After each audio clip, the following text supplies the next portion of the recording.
trained, they could have said in their slurred speech, I have a medical issue going on here. It's not a drug issue. Right, I'm not under the influence. Right, it's like the appearances can be deceiving, Yes. especially in the elderly population. And you know, I've shared this story many times on Aging Well in LA. It only has to happen to you one time. You know, like as the Life Alert bracelet. Right.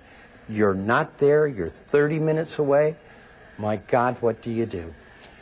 The Life Alert bracelet I have found from speaking with patients, and again, going back to my mother, that almost announces that they have Right. a medical issue. A lot of people don't want to call it to their attention. Of course, we were sharing earlier Yes. that there's And this a lot is of discreet. Yes, it is. But you carry it on your person. I want to make sure you understand. You have this credit card size thing here, and the two key chains. I love those.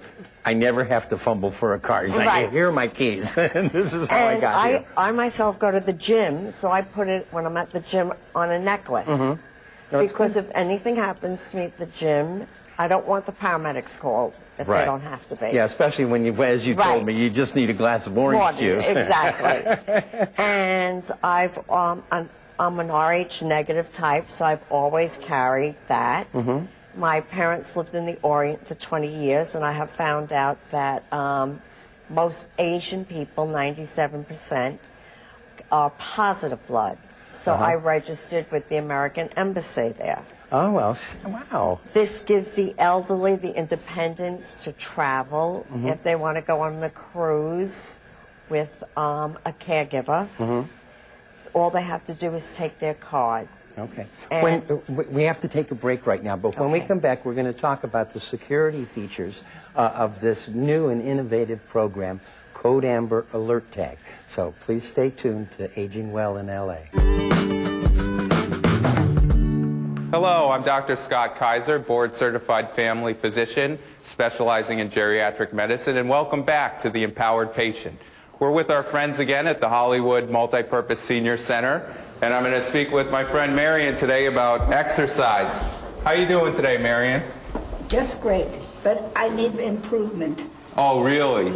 Yes, I have to start doing more exercising. I've been very negligent on it. Oh, is that right? Yes. What's been keeping you from getting going on your exercise? Well, I started off years ago and smoked for 40 years, and that did not do me any good. And then I had a lung collapse as a result along the way. And I've come to this point that I realize I must be exercising. I've done sporadic. Right, so a common story. You had a setback, you had a major setback, and now here you are, you realize though that exercise is still important and you need to continue exercising. Yes. So now have you made an exercise plan? Oh, yes, I have. And then we have a wonderful booklet available from the National Institute of Aging, and I know you've been working with this booklet here, Exercise and Physical Activity. I've filled out every square. Great, so we have the worksheets in the back of the booklet. I'm just going to turn to those. We have the weekly exercise and physical activity plan, a activity log, a goal-setting worksheet. So you're filling these out. I filled it all out. And then before you know it, you're going to be back and going stronger than I ever. have a resolve that I am going to do it all.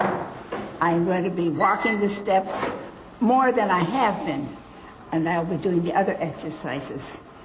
And I'm looking forward to doing it. And getting my air back in better shape and dancing again. All right. Getting dancing again. I like that. So you had a setback and then you got some information and you thought about the importance of exercise. You got a resource, you developed a plan, and now it's time to just keep executing your plan. That's what I intend And to before do. you know it, we'll be dancing again. Good. All right. I'm staying active every day. I'm taking charge of my health. And I'm here with a very special guest, Mariko Van Kampen. Nice to see you. Nice to see you. So tell me, you're here at this brand new wellness center and staying active. I know you're already very active. So tell me about physical activity, exercise. Well, I'm a very lazy person. Okay. I grew up in Hawaii, and my girlfriends were out surfing, and I was a beach bunny. All right. You know, it's a challenge for me to make myself exercise, but I have been much more conscientious about it over the last 3 years because I just know that I need to. And I go to a couple of classes that I'm very religious about. I have to be, or else I won't go. And I take a belly dancing class. It's belly funk, so it's kind of right. mild aerobics, belly dancing, and core strengthening. So and before you go on stretch, there, yes. that's great. I think that already you're hitting such an important point. That, you know, a lot of us, if we don't have a plan, specific plan, and some kind of accountability, and for you it's going to classes. Yes. For some people it's having an exercise buddy.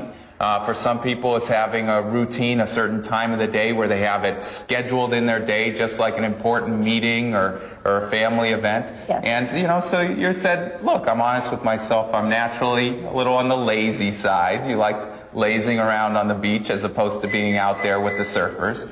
But you realize physical activity is really important, and so you have this plan. So you were telling us, okay, so you do a belly funk class? Yes, and it's followed by a gentle stretch, which is basically a beginning yoga class. And it's for me, it's the perfect combination. And I go twice a week, could be more, but my partner, my exercise partner, is my dog. Oh. So I do religiously walk my dog. Unfortunately, he's getting old, so he's slowing down a bit. Oh, but no. that keeps me with at least with a very, with some daily minimal activity. So that way you get something, because you're walking the dog, you're going to the classes. And then I understand that within this context, this booklet has helped you kind of track that level of activity. I looked through it recently in preparation to. So we have this booklet, Exercise and Physical Activity. And I was very interested to note in going through all the, the individual exercises that pretty much all of them, I would say 98% of them are covered in one way or another in the 2 classes that I go to. And that was very reassuring because I have great trust in my teachers. They're Right. both fantastic. But it was nice to have an outside perspective and be able to look at this and say, oh yeah, I'm doing this and I'm doing this and I'm doing this. And the one thing that I haven't done specifically, that's not specifically addressed in the 2 classes that I'm going to, is weights. Okay. And I know for women of a certain age, osteoporosis becomes a factor. So that's something now I'm going to try to actually add into my weekly schedule because one of my teachers does have a weight class. And so, you know, it's been a wonderful touchstone for me. Right, so that way you get a balance of the endurance, the weight, the resistance, all these stretch, right. So you get with the belly and the yoga, you get the stretch, endurance, all in one thing. But then you add little activities here and there, you add the walking the dog, and now you want to add specifically some weight training. Yes, because for I strengthening know that exercises. that's really important. Right, of course, that's important. Pretty much everybody could benefit from that. And so it's interesting that you've been able to use this booklet, first of all, to see, it was reassuring that you see these photos of exercises in there and you say, hey, I'm doing that. So even somebody already says, oh, I'm doing all this stuff, could benefit from kind of double checking. Yes. Yeah. You mentioned something else really interesting. You said that you trust your exercise instructor very much. Yes. How long have you been working with him? Well, the stretch teacher I've actually been with for 8 years because I had a yoga class in my living room. I didn't organize it. Wow. I have a large living room, so it was a neighborhood yoga class. And this woman came in. And then when that finally dissolved after several years, she teaches at the Hollywood Y, and that's somewhere near me, so I followed her, basically. So that's perfect. So, and there's something about that in this booklet as well, that if you're looking for an instructor or a personal trainer, because that could help in a lot of people's cases, and for a lot of us, I know that if I don't have somebody, an exercise buddy or an exercise instructor, somebody to kind of keep me accountable, make sure that I'm going, I kind of can fall off every once in a while, And just like you were I've been with her saying. for so long that she knows me. Right. And she can tailor, even within the class structure, if I'm having a particular problem on a particular day, she can suggest a variation. So you of the trust routine. her, and Yes. she knows you. And for those of you watching at home, some guidelines from the booklet would be seeing if the person has some kind of certification, asking how long they've been doing what they've been doing, finding out if they've been working with people your age, particularly if you're elderly, particularly frail. Some people have expertise in that area. And again, I mean, I think that's great that you've been doing that and that you're going to be doing more. And it's great to have you where we're talking about what we can do to live longer and live better and full vitality. And thank you so much. And for those of you watching at home, you can call the number below and order copies of this wonderful booklet. And we'd love to hear from you. Let us know. Give us a ring.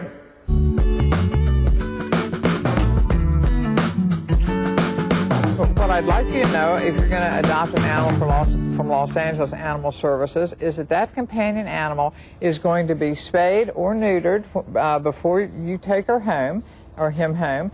We're also will have given the vaccines that are appropriate up to that age. So you'll come with an animal and you'll get a free vet certificate to go for a vet check with one of our local licensed veterinarians to make sure everything is A-OK with your companion animal. So those things are all included. Also for seniors, there are fee reductions for seniors who have income levels that qualify.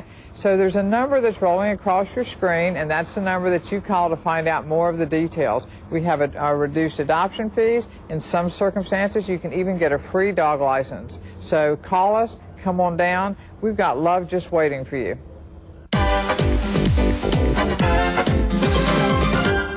So if an emergency happens, are you prepared? Do you know who to call? Do you have a meeting place? An emergency can happen at any time. You need to be ready. A family's a team. So take a few minutes and put a family emergency communications plan together as a team. Check out labt.org for all the info. Just be ready, prepare together. All right, let's go, come on! This ball is not gonna play itself. It's my job to teach you the safe way to ride a bike. You should always wear a helmet just in case you fall. Ride on the sidewalk. It's safer than the street. Okay. When crossing a driveway, stop your bike and look both ways. Like this? That's good. And obey all traffic laws. Traffic laws? Yep. Like stopping at stop signs and walking your bike across the street. Boy, I'm glad you're my big brother. I know. Ride right. Stop at the light. Watch the road.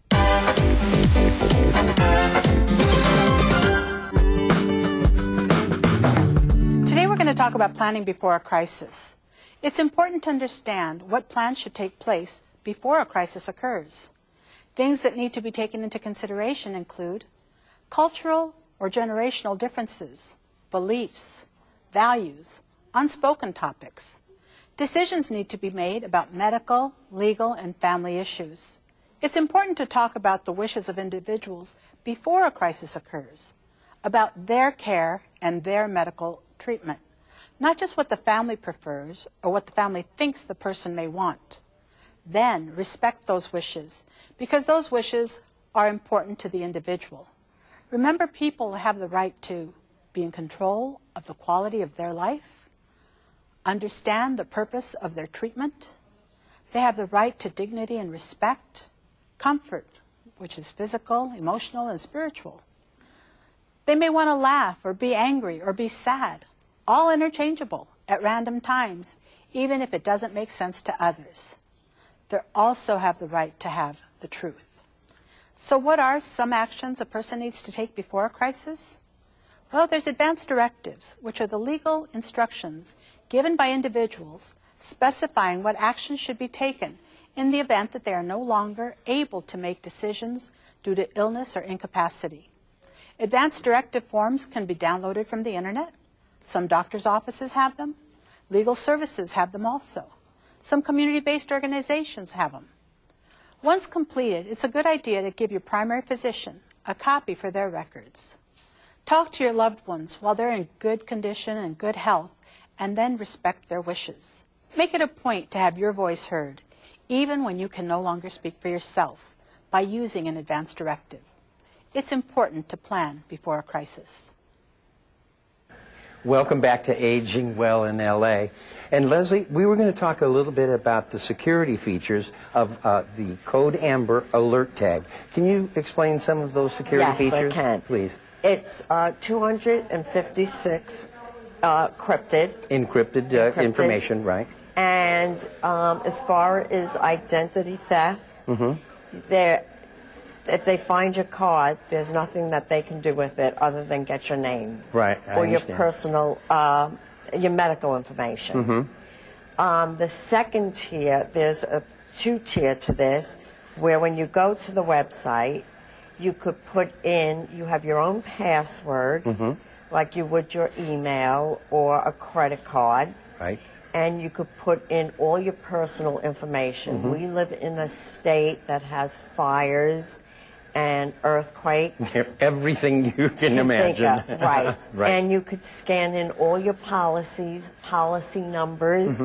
Only you have access to it. Okay, so there's not only the individual security code, you have an individual Your password. passcode, right. But I thought one of the most important features as a first responder, God forbid you're in an emergency Right. room, can, by scanning this or accessing the website, get the pertinent information to maybe save your life. Yes. Yeah. Yes. That's a great comfort. Yes. That's the information that will come up first and only. Yeah, because so many people, actually it's hard for me to remember what I'm allergic to, Right. for example.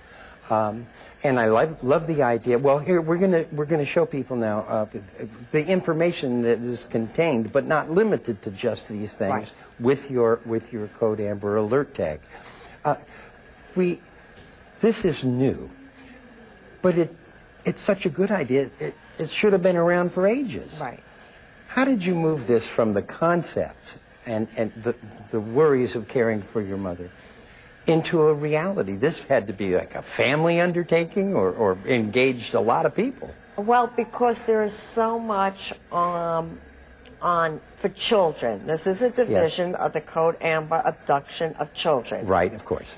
And caring and being passionate about my mother and seeing what goes on in the hospitals and with the elderly, they need a voice. Boy, do they ever. Now, while we're on the subject, the website, can you give us the website address? Because I really would like our viewers to check this out. And the website is?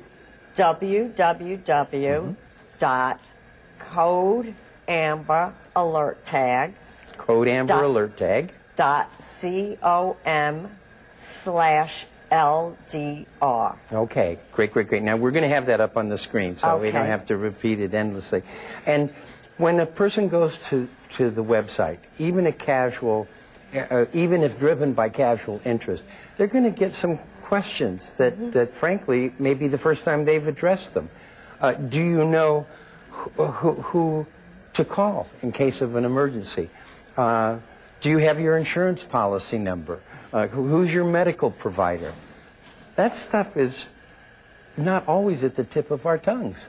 Right, and you would put that in so that when it's not at the tip of your tongue, no matter who finds it, the first responders have that information because they will ask you, do you have insurance? Well, of course, yes, they will. Yeah, for those $1,200 ambulance rides. And I try to encourage the elderly on patient information, which they're now implicating.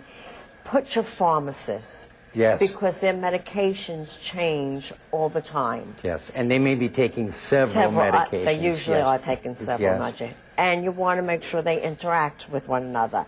And who better knows this than your pharmacist? Exactly. Now, you can print this information out once you've put it into the forms, correct? Absolutely. You could print it out. You could hand it out. I think it will one day replace the patient information form that we all have to fill out at doctors' offices. Wouldn't that be a wonder? You know, Yes. it's funny, having twice now in the last few months visited emergency rooms, it would be a boon not to have to keep filling All these you things have out. to do is show them this card. Yeah. They pull it up. Boom. They have all your information. Yes, and Code Amber Alert Tag. It's important that you get that down because you can access the website. And is this a day-to-day thing with you now, Leslie? This is a day-to-day. Is it taken over your life? It's taken over my life, and it's cost-effective.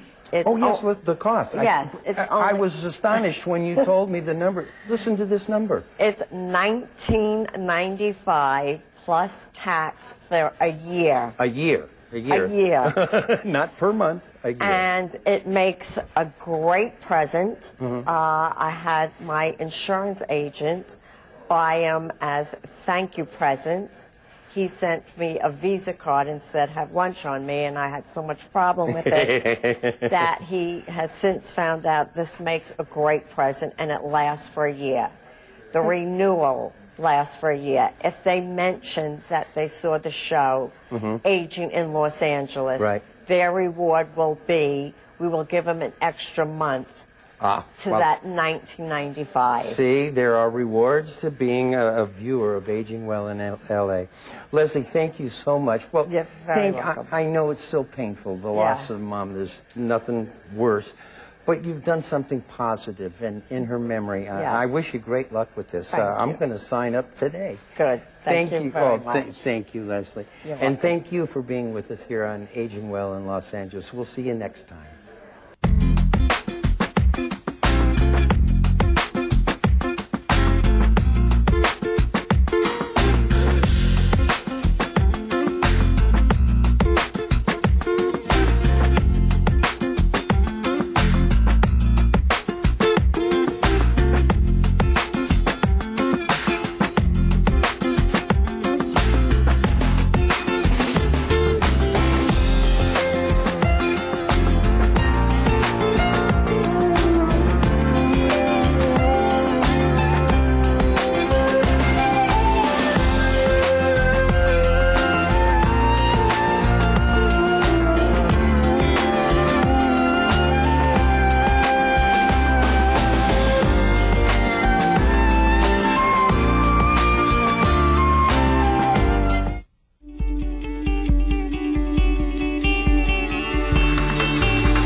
Expo is an amazing event where they can get the full spectrum of advice about anything they're struggling with in the management and control of their diabetes to live better and more happy lives. We talk about exercise, we talk about diet, and we talk about compliance.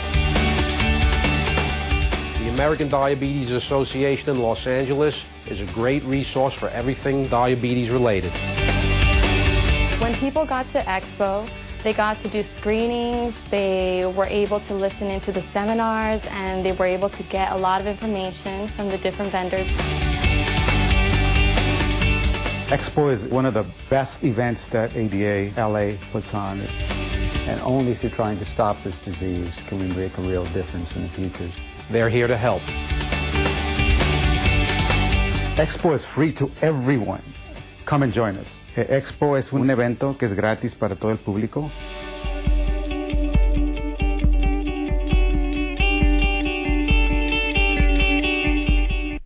Hi, I am Los Angeles City Attorney Carmen Trutanich. I am here to talk about the problem of counterfeiting and piracy. It goes beyond the manufacture and sale of cheap, unauthorized goods. Such crimes impact legitimate businesses, employment, and even public safety.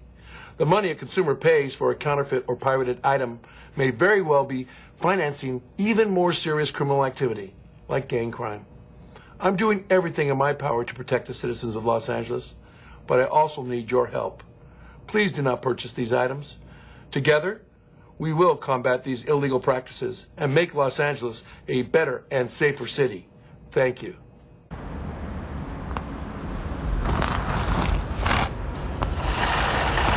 Need a recycling center?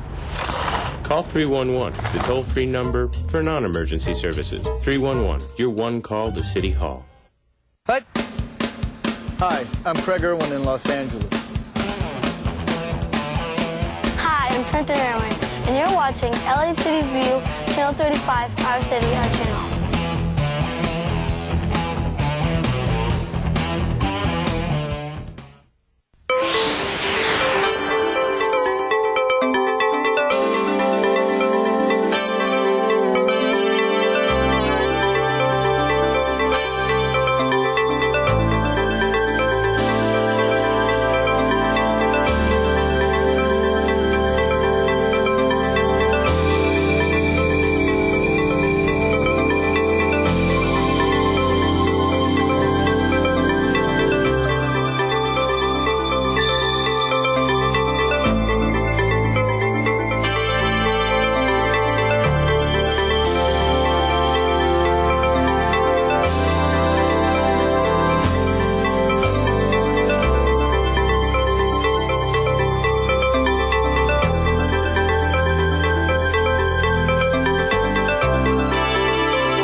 Thank you.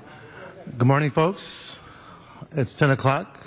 I want to thank my colleagues, Councilman Alarcon, Councilman Garcetti, Councilman Koretz, Councilman Weston for being here on time. We are waiting for other council members to join us here at the chamber. And hopefully the sergeant can tell us who is on their way. Thank you.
Thank you for being here in the chamber. Good morning, Councilman Cardenas. I understand Councilor Labange, Councilor Parks is excused. And Mr. Lisa will be here arriving late as excused. We'll thank my other colleagues that are here.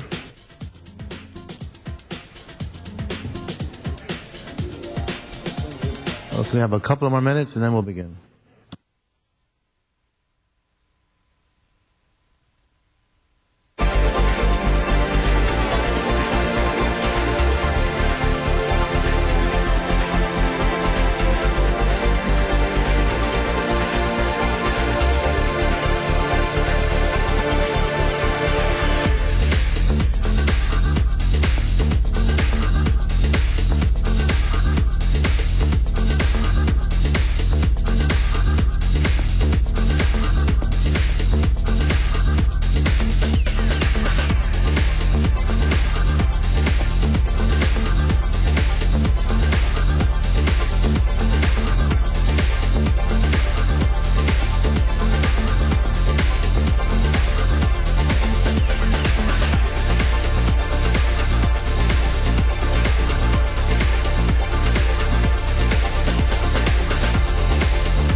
Council colleagues, we have one member that we need for a quorum. I want to thank Councilor Alarcon, Councilor Cardenas, Councilor Garcetti, Councilor Koretz, Councilor Krikorian, Councilor Rosendahl, Councilor Zion, and Councilor Weston for being here. One more for a quorum.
Okay.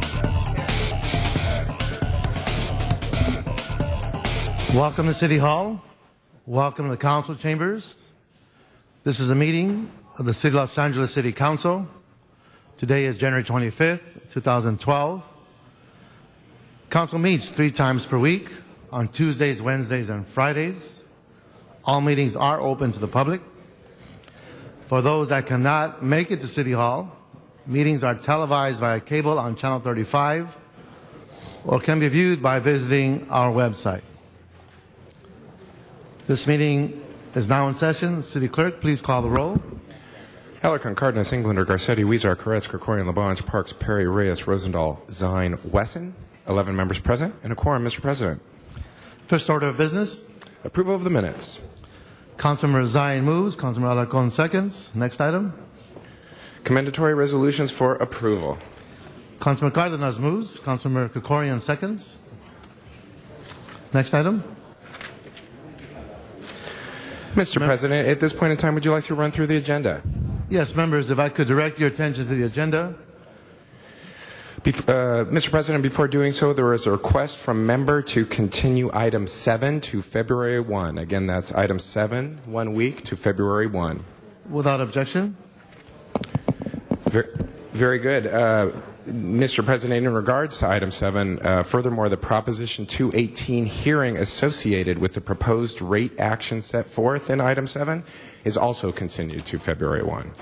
Is that appropriate, Mr. Yes, Mr. President, and moreover, written protests may be submitted at the public hearing on that date or delivered in person or mailed to the city clerk in time sufficient to be received prior to the close of the public hearing on that date.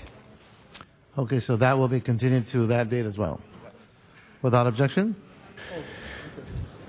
Very good. Mr. President, items 1 through 6 are items noticed for public hearing. Do you have any cards? No, sir, we do not. Okay, any specials? Councilman Perry on item. Yeah, sorry. I'm sorry. I'm very sorry, Mr. Chair. I'm sorry to interrupt, but I just wanted to make a comment on item 7. I'm not sure that got in the instructions that this item be referred back to E2 committee. It's a communication from City Attorney, and the ordinance is first consideration for amending the water rate ordinance to allow an increase of 35 cents per 100 cubic feet for water quality improvements. So I would like to ask that it go back to E2 as the CLA and CL are preparing a report that will be heard in E2 committee on Tuesday, January the 1st, and then this item can move forward to council for consideration. Mr. City Attorney? January 31st. January 31st. Mr. President and Councilmember Perry, because of the 218 notice requirements, it has been agendized, or it was noticed for hearing today, and it can be continued to a date certain. So this item should be continued to the date certain. Is that correct, Mr. Stewart? All right, so then how about Wednesday? So if there's a way to have an item in committee on the same morning. How about we hear it in E2 this coming Tuesday and have it back in here on council Wednesday? And I don't know what that date is. Maybe somebody has a calendar. Somebody have a calendar?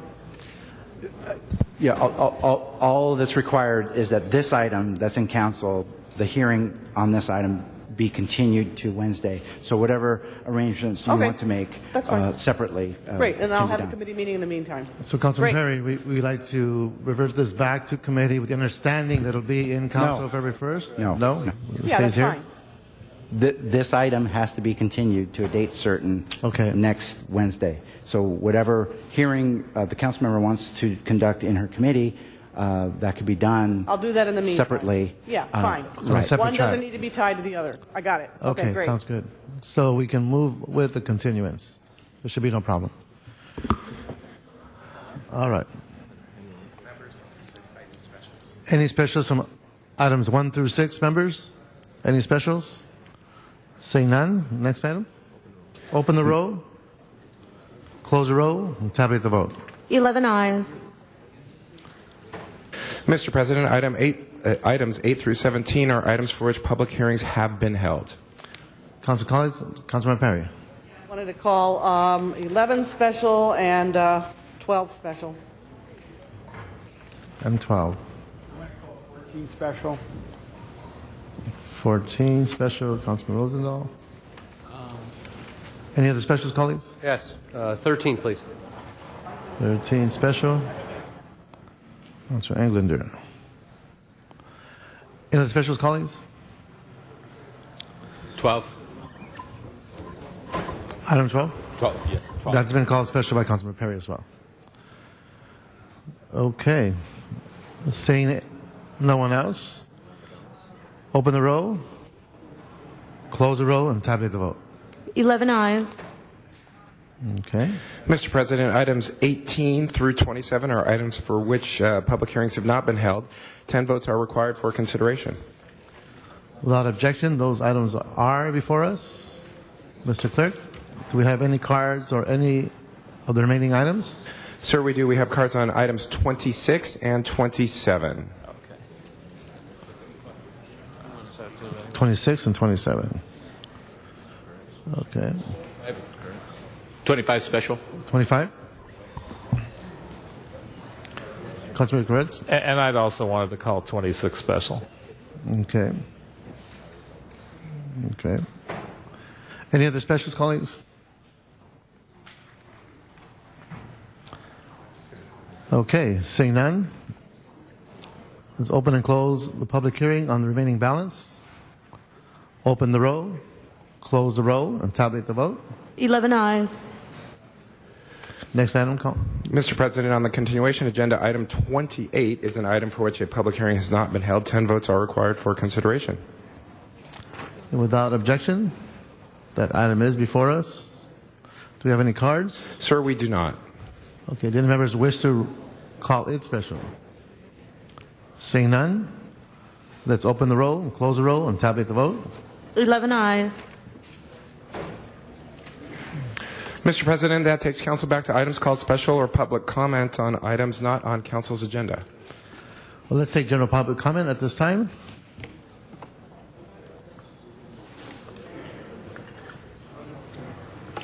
We do have several cards. I'd like to call up Daniel Gus.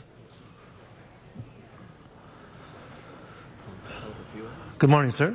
And after you, Arnold Sachs, and then we'll have Cheryl Eichley. Good morning, sir. Good morning. The LAPD, a very, very swift bunch of folks. Animal Services yesterday, 2 people in the audience, me and Phyllis Doherty. How many LAPD officers? 3. 2 of them were undercovers. What in the world were they expecting? But please tell the LAPD that if you're sending in undercover officers to a commission meeting, the gun sticking out from under your shirt is kind of a giveaway, so there's no point in having undercover officers there if your guns are sticking out. Very swift. So, I'm a whistleblower. So what happens to whistleblowers in Los Angeles when you point out corruption? Animal Services gives out your name and address to people who dumped their animals at the shelter so they can contact me to find out what happened to their animals. Is it happening to me? Is Animal Services giving out my name and address because I'm a whistleblower? There's an internal memo about that. It's a security risk. What else with Animal Services that you don't know about? The Heigl Foundation is no longer supporting Animal Services, but they send out this memo saying that they are supporting Downey, Baldwin Park, Lancaster, and San Bernardino. The Heigl Foundation is run by Kathy Davis, the former GM of Animal Services. How about calling her in to find out why the funds were pulled from Animal Services, which the CAO is cutting by 6 to 12% of their budget? With respect to the abused animals in Eric Garcetti's district, they're now facing death in the shelter. I haven't heard Mr. Garcetti give out their impound numbers, so I hope he makes an effort to bring attention to these 2 pit bull puppies, A1276591 and A1276592. I hope Mr. Garcetti will call in Animal Services to find out why they didn't document the cruelty conditions in the first place. If Mr. Garcetti wants to cut off communications with me on that, so be it. But this is a policy issue. Animals are suffering. It's a clear lapse in policy. Please deal with this, because otherwise it's just more failure and death. Thank you. Thank you very much. I have Arnold Sachs. Would you like to please come up to the mic as I call your name, that we can have a line behind the microphone? Cheryl Eichley, Armenak Norjanian. Good morning, sir. Good morning, sir, and welcome back to the future, Councilman Reyes. Just so you know, Representative Hahn is going to hold Congress on a Corner, a meeting in her district. I guess she's stepping up from the sewer. Yesterday's meeting had a couple of really good items. The approval of the ratepayer advocate in the newspaper, it stated that he endured some difficult questions. I guess after he got his name right, the difficult questions were over. Because I've been here when you've had some difficult questions. Also, your actions with the building and safety to address public corruption. It was mentioned that they were using GPS for the cell phones. But didn't the city agency, the auditor, say something about the misuse of cell phones? And wasn't that going to be looked into about how a cell phone usage is abused? So what do? You add more service to the cell phones. But we never got an answer on the cell phone abuses.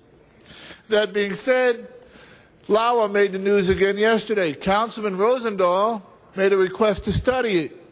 But I don't recall him mentioning a motion, because that would be the second time that would have happened. Did you make a motion yesterday, Councilman Rosendahl? Can you clarify that? or did you just make a request? And what's interesting about LAWA and Ontario, because the city in itself says that we're job creators, but when LAWA sets the landing fee rates higher at Ontario than at LAX, then the $600 million they did in renovations at Ontario go to waste, because the planes, which probably average about 100 tons, when you have to pay that extra cost, they're going to go to the cheaper airport. So why not at least make the landing right fees the same at both airports and see how the airlines... Thank you very much, sir. Our next speaker, Oh, Cheryl Eichley. Welcome back again. Thank you very much. Our next speaker, Cheryl Eichley. Hi, my name is Cheryl Eichley, and I appreciate the time today. I live in District 4, and I'm a member of Occupy Los Angeles. I'm speaking for myself today. I did want to thank Ms. Jan Perry for her help yesterday with Faith Parker, a 79-year-old retired school teacher and former nurse who is also a widow who has been foreclosed upon and faces eviction soon. I appreciate your office reaching out to her to do what kind of help you can. I also want to thank Mr. Cardenas' office for helping Bertha Herrera, the 63-year-old chaplain of a hospital who already has been foreclosed upon and already was evicted by the sheriff at gunpoint 2 weeks ago.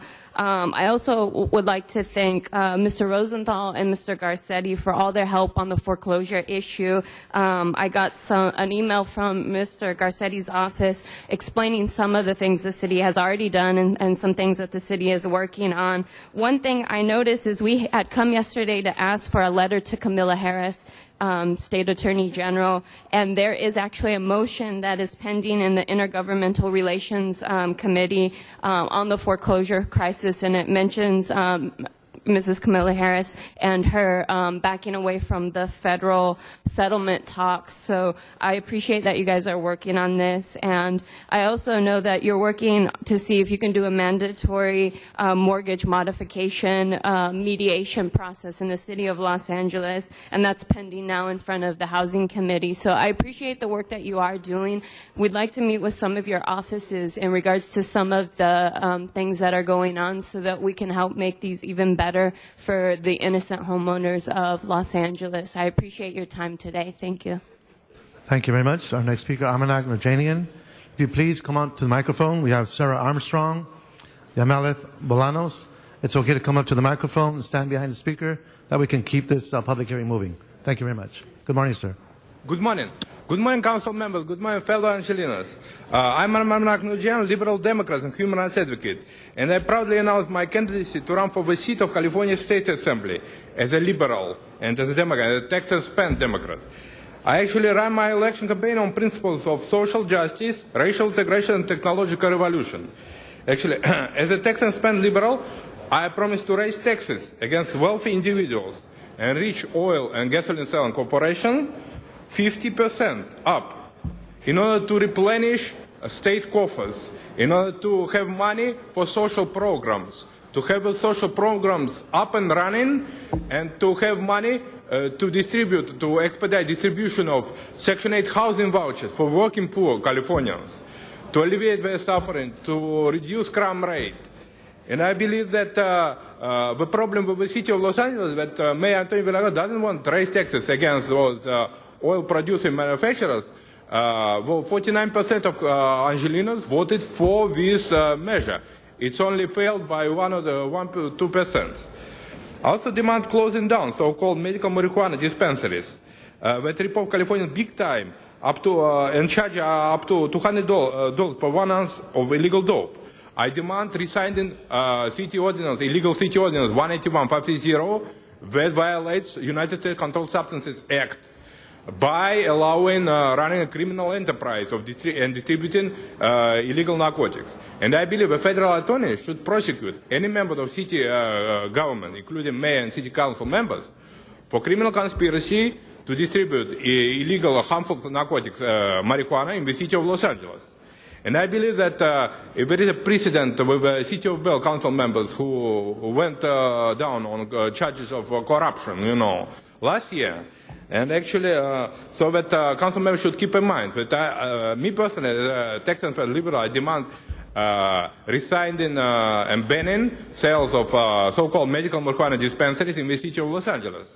As I've been at the meetings of Marijuana Anonymous, and some, at least, members of Marijuana Anonymous complained they've been ripped off and lost all their life savings. Thank you very much. And I'd like to please ask for your courtesy in quieting down the chamber. There's way too many conversations going on. Let's allow for our guests at the public comment to be heard. So please, let's keep our conversations down, if not out in the hallway. Please, ma'am, come on up. Ms. Armstrong? May Yami go first and then I follow? Why don't you just, let's just do this real quick. Thank you, ma'am. To start a second. Good morning, lady and gentlemen of the City Council. My name is Yamilet Bolaños. I'm the president of the Greater Los Angeles Collectives Alliance, and I run a dispensary called Pure Life Alternative Wellness Center on the west side. We've been open for almost 6 years, and we do it correctly at my place. These letters, a stack for Mr. Huizar, a stack for Mr. Parks, there are patients that have signed in protest of a ban. I'm here to ask you, please, just like my patients have signed letters in protest of this ban, that you guys look into what is better than a ban. There has to be another solution than a ban. And this is indicative of how many people are willing to step up and sign a referendum. It's all on you guys. Do the right thing, please. Thank you. Ms. Armstrong? Would you like this box? We give it to you. Okay.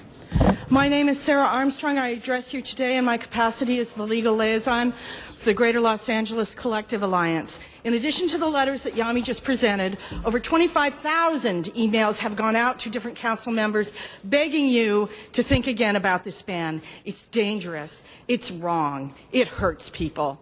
Today, we will be going around to council offices to leave a briefing book to tell you all about this issue.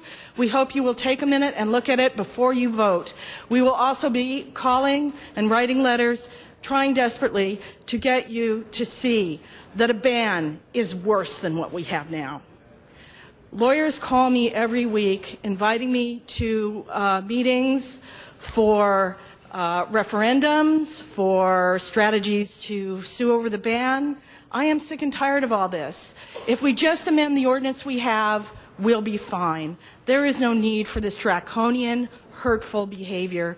Please think again before you vote for a ban. Thank you. Thank you, Ms. Armstrong. Suzanne O'Keefe? And then Mr. Alcala. Yes. Ms. O'Keefe? Suzanne O'Keefe. Hello, Council. I'm Suzanne O'Keefe. I'm speaking on behalf of myself today. I am also with Occupy LA. I just wanted to reiterate the urgency of pressuring Kamala Harris for a foreclosure moratorium. This is a very important issue. Thank you for all the work you've done so far. I know that many of you are aware of this issue. If I wanted to say that half the recent information has come out that half of the foreclosures in this country have a broken chain of title because of all the fraud. That's half of the properties, half of the mortgages have a broken chain of title. I want people to understand that when these foreclosure stories come out that we have up here that you saw yesterday, these are just a tip, very tiny tip of the iceberg, and that many, many people have been wrongfully foreclosed. I thank you for your efforts and your attention on this. Thank you. Thank you. Mr. Alcala? Yes, I was talking to President Wesson yesterday, told him that I would bring my book. It's a little fairy tale that would end probably a lot of this BS, because it is a lot of BS. Oftentimes, more than not, in the course of finding a solution to one's problems, one finds the solution to the problems of many others. I call the book The United World of Free and Clear. Is this a fairy tale or an idea which time has come?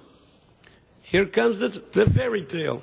Once upon a time, in a land very, very near to us, there lived a human being that spoke every language of the world, past and present.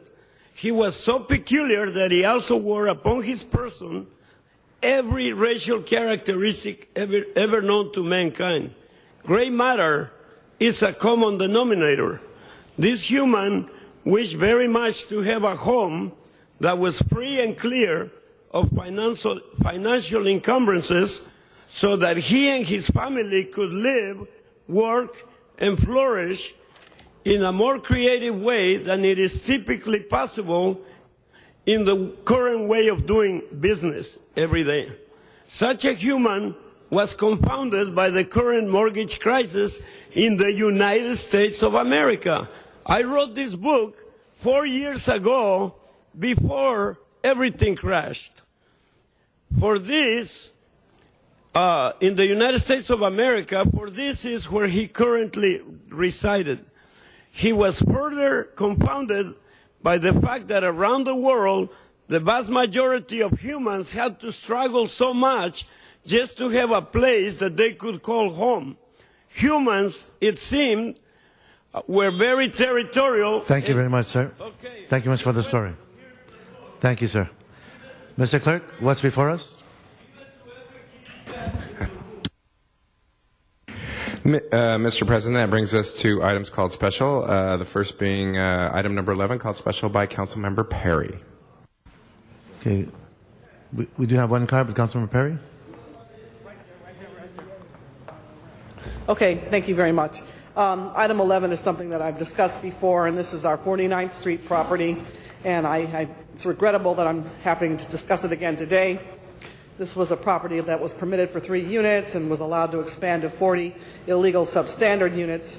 I have expressed that I was concerned that the property owner was allowed to apply for permits for building and safety for a use that would never be permitted at this location.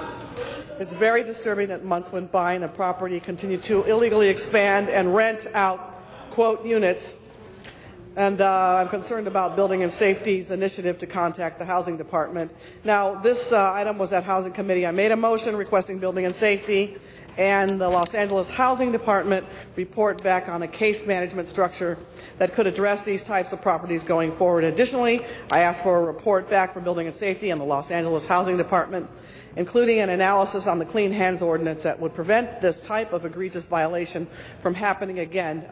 It's needless to say, even though the tenants are being relocated in a building and they have received money from our fund, the relocation bill is something that we may have to absorb.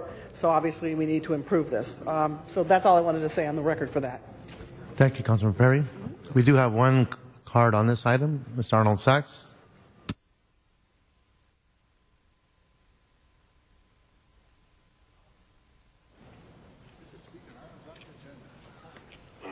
Incredible is that? Thank you again, Arnold Sachs. So again, to follow on the coattails here, a couple of months ago, and I pointed out you had a settlement with somebody with their transit occupancy tax where you settled for less than 50%. And so what are the guarantees? And if you set a precedent where you absorb the costs, then what happens when future, or not even future, but other tenement dwellings are found to be out of code? What happens then when you go to enforce them and say, oh, you're going to have to pay us money, and they say, like hell, look what happened over here. This place went from 3 units to 30 units, and nothing happened. Oh, well, they had to vacate the premises. But what happens to the landlord? And again, what about filing some kind of felony charges? Is some kind of legal action other than suing in court? Is there a misdemeanor violation? Why shouldn't the landlord be held accountable to facing a date in court where he's prosecuted for this? Why is it just a fee-generated situation without having any kind of consequences for having this 30-unit apartment complex in an area that was only zoned or only allowed to have 3? if somebody went around with their car and tinted their windows, they'd be fined. If they have illegal parts on their car, they'll be fined. But if a guy builds changes a unit from 3 to 30, Thank you, Mr. Sachs. nothing happens. Thank you very much, sir. Okay, so let's open the roll on number 11. Close the roll. Tabulate the vote. 11 ayes. Thank you very much. Mr. President, that brings us to item 13, called special for Councilmember Englander. We do have item 12, don't we? We are waiting for the Housing, Community, and Economic Development Committee report to be circulated, sir. Okay, so let's go to item 13. I'm okay. No? Okay, so I got an answer. Mr. Englander information was satisfied. We will open the roll, close the roll, tabulate the vote. 11 ayes. Great. Okay, our next item? That brings us to item 14, called special for Councilmember Rosendahl. Mr. Rosendahl, good morning. Good morning, good morning, good morning. Good morning, everybody.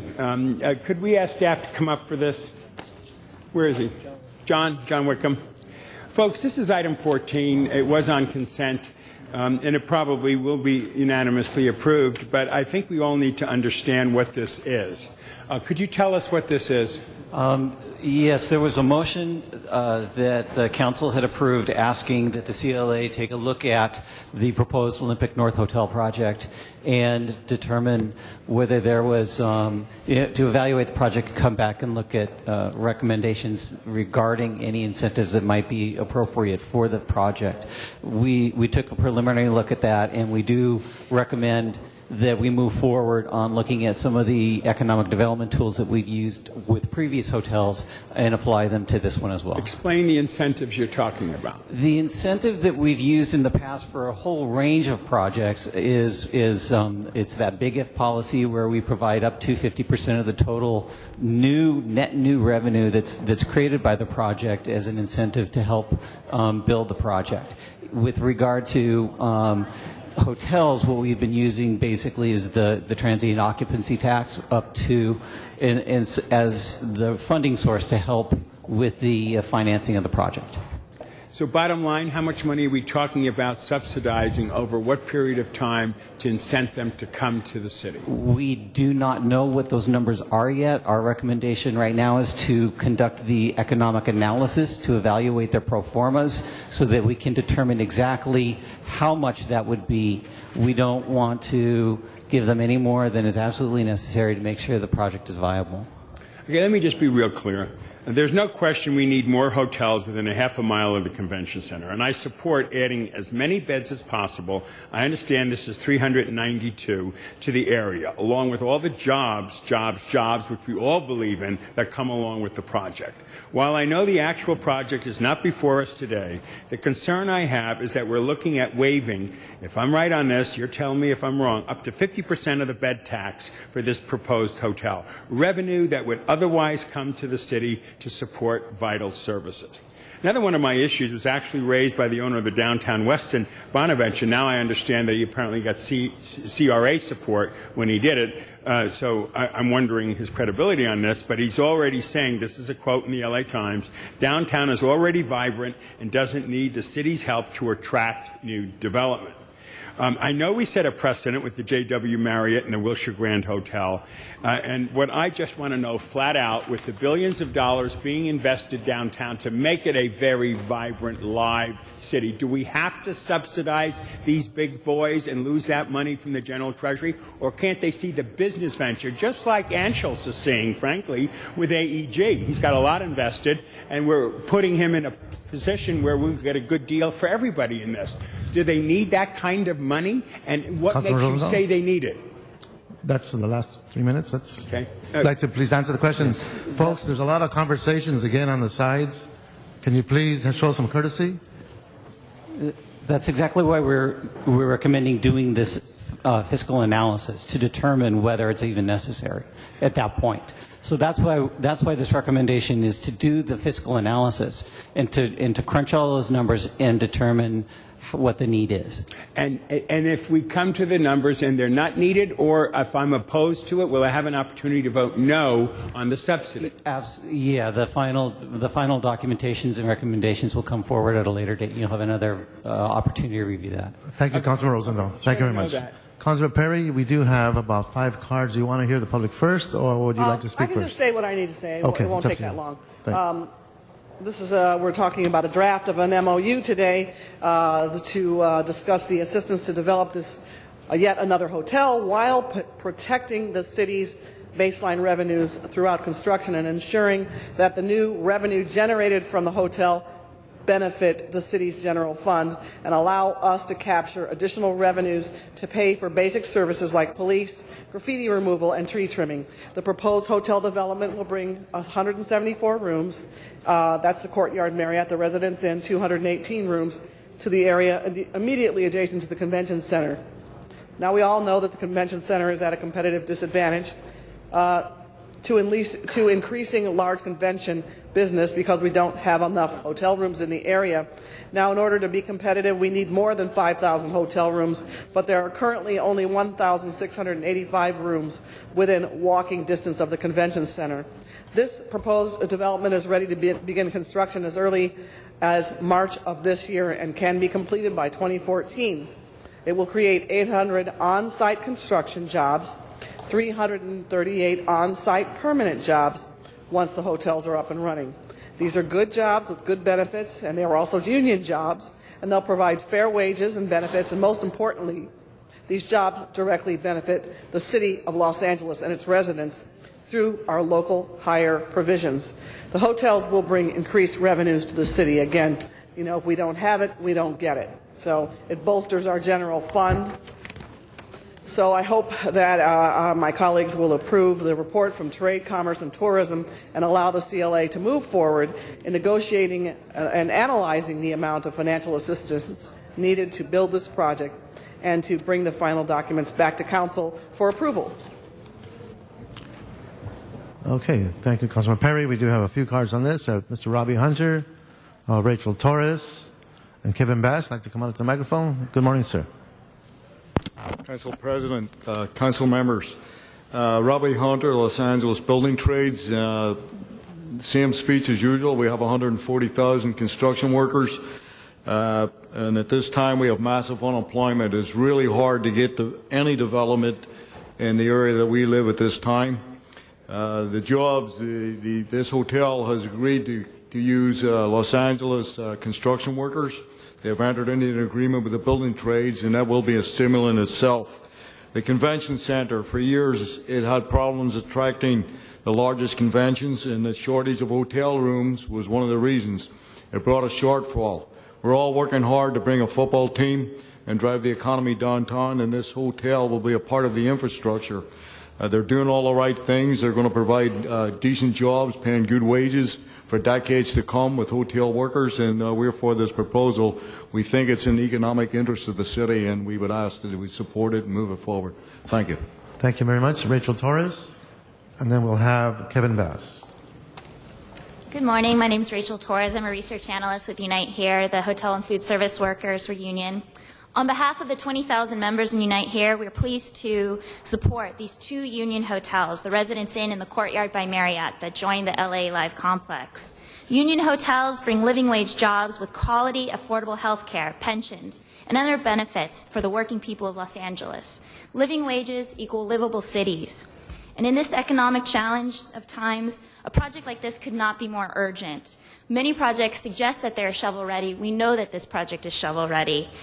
This developer continues the legacy of AEG as responsible, community-oriented developers that listen to the needs of working Angelenos, exemplified by the good jobs generated at Staples Center, the new JW Marriott, and the Ritz-Carlton Hotel. We do not take this commitment lightly. Not all new hotel developments produce good quality permanent jobs. This project signals the end of empty lots and the continuing renaissance of downtown LA as an exciting tourist destination. We therefore support this project and this process moving forward. Thank you. Thank you very much, Kevin Bass, and then we'll have Doug Wilson. Good morning, sir. Good morning, council members. Kevin Bass, Painters and Allied Trades. I'm the assistant political director there, and we represent about 11,000 workers in the Southern California area. It's kind of the same story. This is an opportunity for us to put a lot of people back to work and get paid good wages and good benefits. And when an opportunity like this comes across to us, we have to support it. Not only for just the jobs, but just to build up this area. If we want to turn this economy around, we're going to have to do it by building. And when we have an opportunity like this, we have to see that through. So on behalf of my workers and all my other brothers and sisters here, we'd like you to move this along. Thank you. Thank you, sir. Doug Wilson, then our last speaker, Arnold Sachs. Good evening, Board. Doug Wilson, Plumbers Local 78. I'm here representing my 40% unemployed plumbers. You got a vacant lot sitting there. It's been sitting there for a long time. We definitely need to get this job going. I understand it can go as early as March, and it definitely help our unemployed get back to work.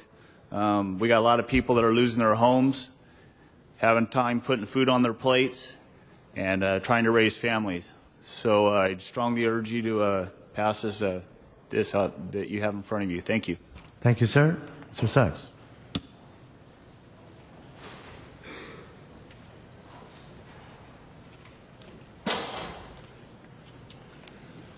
Yes, thank you. Good morning again, Arnold Sachs. You do indeed have a vacant lot there. And how long has it been vacant? I mean, the convention center was renovated in 1974, the largest convention center on the West Coast. So what was to stop hotels from coming in before? It's between 74 and now. Well, only the inactivity of city councils and previous city councils and other city councils and this city council. Oh, and AEG and its legacy to maintain a control over that property so that nothing could be developed until AEG said so. So, what's the deal? Oh, sure. And doing an economic study on hotels? Well, you did an economic study on the Marriott. And you did an economic study on the downtown hotel. And you know that you're giving up transit occupancy tax. They're going to charge transit occupancy tax. Doesn't that seem illegal to charge the public funds and then have them find out that not really going to the city? Yeah, it's okay. We do it all the time. Would you pay tax to somebody and then say, well, I'm just going to pocket that for my own use? Yeah, that's okay. And so the people coming up in support of this project, don't they support the same kind of idea? Because this is exactly what's happening with Ontario Airport, where another entity controls the opportunity to expand and create jobs, but they don't want to do it because if they expand jobs there, then they'll lose the opportunity here. Or if they lose the opportunity here, they can't expand the jobs there. So where's the support for Ontario Airport? From the same unions that can say that we need jobs. Economic development there, economic development here. We have, by definition from the City Council, that local is city, county, and state. So where's the economic Thank you very much, Mr. development? Sachs. We do have two more speakers on the queue. We have Councilman Cardenas, then Councilman Rosendahl. Councilman Cardenas.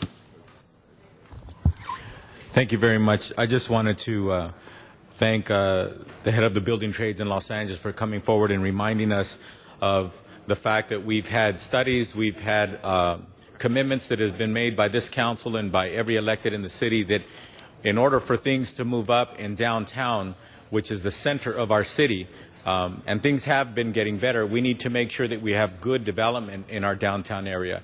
And this is a project that has a project labor agreement. This is a project that's going to have construction jobs and then a lot of good jobs ongoing for a long time. And Robbie is absolutely right.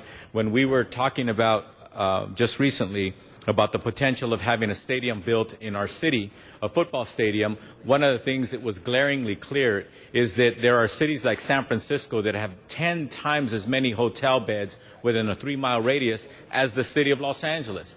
But the interesting thing about it is the city of San Francisco is less than 1/4 the size in population as the city of LA. So we have a lot of catching up to do. And the best way for us to do it is to welcome responsible projects. Not just any project, but responsible projects. So thank you, Councilmember Rosendahl, for bringing this forward. Thank you very much. And we do have Councilman Garcetti for the first time. Just briefly, I too want to rise in support, and I want to say especially to our union representatives that are here, as we looked at this in committee and looked at some of the limited stay hotels that we see the industry moving towards. This shows that it can be done in a way with neutrality and with good wages. I have a project right now in Hollywood that we've both, all of us have looked at, and this shows a model that we can use for a developer that wants to come in and make sure that they provide good wages. We don't have to have a race to the bottom, while at the same time we got our brothers and sisters in the construction trades going. So a good model. This gives us pressure to continue doing that there. And this is the kind of model that people out there should be proud of, because it isn't about the quick fix. It's about income that wouldn't be there and long-term careers. If we do that, we're going to be able to sustain this area of downtown throughout the entire city, even as the industry changes in the hotel sector and as we get our trades back to work. Thank you. Thanks to Councilor Garcetti. Councilor Rosendahl. Yes, I just want to make a final comment. I'd like to hear this on the record. First of all, I want to thank all my colleagues, Ms. Perry for the leadership and my colleagues for their responding.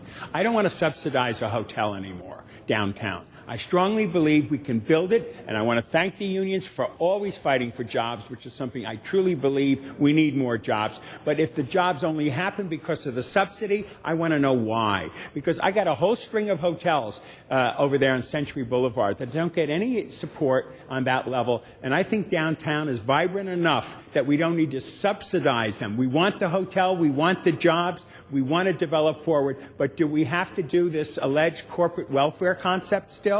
Or can they take the risk, which they should take, and then make the profit happen, rather than the city, once again, deferring a subsidy and taxes? So if in any way you're sitting in the room and saying, do we have to incent you?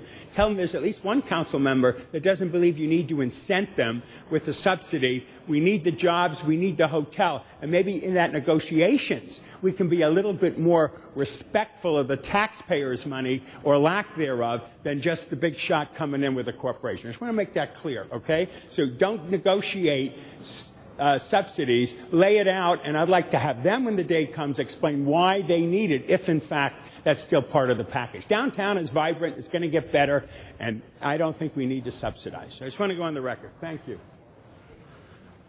Okay. Councilor Alarcon. Well, I wasn't going to say a whole lot, but I think as long as we are investing in projects in a way that the money is returned to the city, this is exactly what we need to be doing. The fact is that our economy is stymied. This is the worst economy we've experienced in our lifetimes. If the government doesn't intervene, the banks aren't doing it. The banks have consistently reduced their financing on projects. They are eliminating credit for small businesses. They are foreclosing on residential homes. And so who's going to step up and provide the financing to make these projects work? If we can't do that, we are not serving our public. We are not creating jobs. We are stymieing job creation. That's exactly what we need to do. So we welcome developers to come to us, to work with us in partnership, so that we can work with the communities to create the best projects. That is, think about it. If they had by right and went to the banks and got financing, there's very little we could do to create quality projects. But by coming to us, it puts them in a position where they have to negotiate with us in consideration of the community in a way that will create quality projects. So, given the fact that banks are not very responsible these days, bless you, Councilman, given the fact that banks are not very responsible these days in terms of providing financing to the small business community, in terms of financing large projects, in terms of for the foreclosure rate that is still high in the city of Los Angeles, the government does need to step forward as long as it's a reasonable financing program where we get the return, and to the extent that we ensure that return. I agree with Mr. Rosendahl. But we have to invest in projects. Otherwise, we will continue to see a reduction in jobs created, a reduction in business performance, and a reduction in opportunity to gain revenue for the city of Los Angeles in the long run. Okay. Thank you, Councilman Alarcon. Seeing no one else on the queue, let's open the roll, close the roll, and tabulate the vote. 11 ayes. Mr. Clerk, what item do we have next? That brings us to item 25, called Special for Councilmember Cardenas. Councilmember? Thank you very much, council members. This is a very important resolution as the federal government, actually there was a Prison Rape Elimination Act that was passed under President Bush in 2003. And I'd like for all of us to support the reevaluation and the updating of that act as it's done in Washington every few years. And in addition to that, I'd like to amend the resolution that's before us and strike the last sentence, which says, Prison Rape Elimination Act of 2003, which would ban the placement of young people under the age of 18 in adult jails and prisons. Strike that and replace it with the wording, National Prison Rape Elimination Commission's recommendation to the Department of Justice to ban the placement of young people under the age of 18 in adult jails and prisons.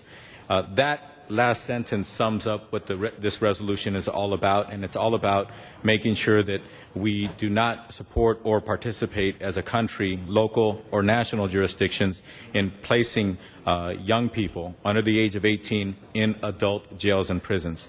And statistics show that when they are put in those situations, that when it comes to rape, it happens at a much, much higher level. And this is something to me that's very logical and very American for us to make sure that we do not participate or allow this to take place in our local and or federal prisons. Thank you. Councilman Garcetti. Thank you very much, and thank you, Mr. Cardenas, for doing this. I've been active for a number of years with a group called Just Detention International, which used to be called Stop Prisoner Rape. My wife serves on the board, and we're very active in it. And this is a critically important issue.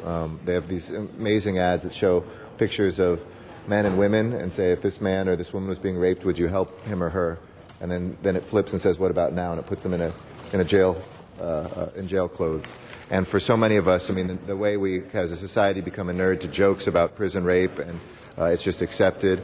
And there was a really powerful piece that was on NPR last week about a guy who had spent his life in prison, and the amount of sexual abuse he had experienced in prison was just horrifying. If we say who we are as a society, this is an issue that is critically important to us. And I just was reading a couple letters yesterday from prisoners who knew that we were working on this, and one of them said, you know, it was Christmas time, and I didn't think that anybody out there, I questioned, because of the abuse I was experiencing in jail, whether my life was worth living. And when I learned that you all, talking about the group that was working on this issue and those of us that care about it, cared enough about me, it made me think that maybe my life had some meaning. So I really appreciate you, Mr. Cardenas, for bringing this. This is not an easy issue. It's easy to demonize prisoners, but the amount of sexual abuse that's still rampant in our system has to be stopped, and we can indeed stop prisoner rape. Thank you. Thank you, Councilman Garcetti. So we can move this motion as amended. Open the roll. Close the roll. Tabulate the vote. 12 ayes. Thank you. Next item. Mr. President, that brings us to item 26, called Special for Councilmember Koretz and Cards. Councilman Koretz. Thank you, Mr. President and colleagues. This resolution would oppose any legislation or administrative action that would close Los Encinos Historical Park in Encino. It's a unique historic treasure. It represents an important part of the history of the San Fernando Valley as the hub of human activity until the late 19th century. It has a number of notable historic buildings, some which were damaged in the earthquake and repaired at great expense. And we expect if this park is closed that those buildings are likely to be vandalized, and after that great expense damage these terrific historic buildings. It would be the loss of critical green space and the closure of a unique historic monument. This would be devastating not just to Encino but to the entire San Fernando Valley. Elected officials and community leaders are united behind this with strong support from Senator Fran Pavley, the Encino Neighborhood Council and Homeowners Association, and many more community organizations. And I ask for your support and an aye vote.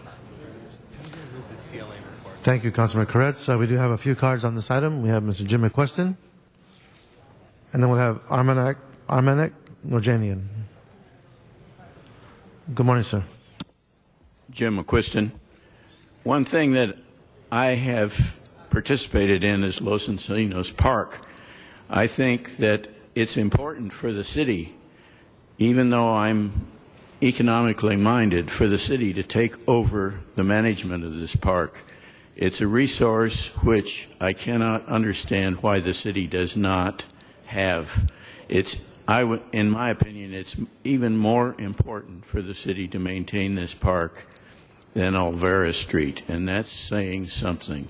We have to take this over, and we have to get funding to keep the buildings open so people can use them in meetings and in exercise and everything else that this park represents.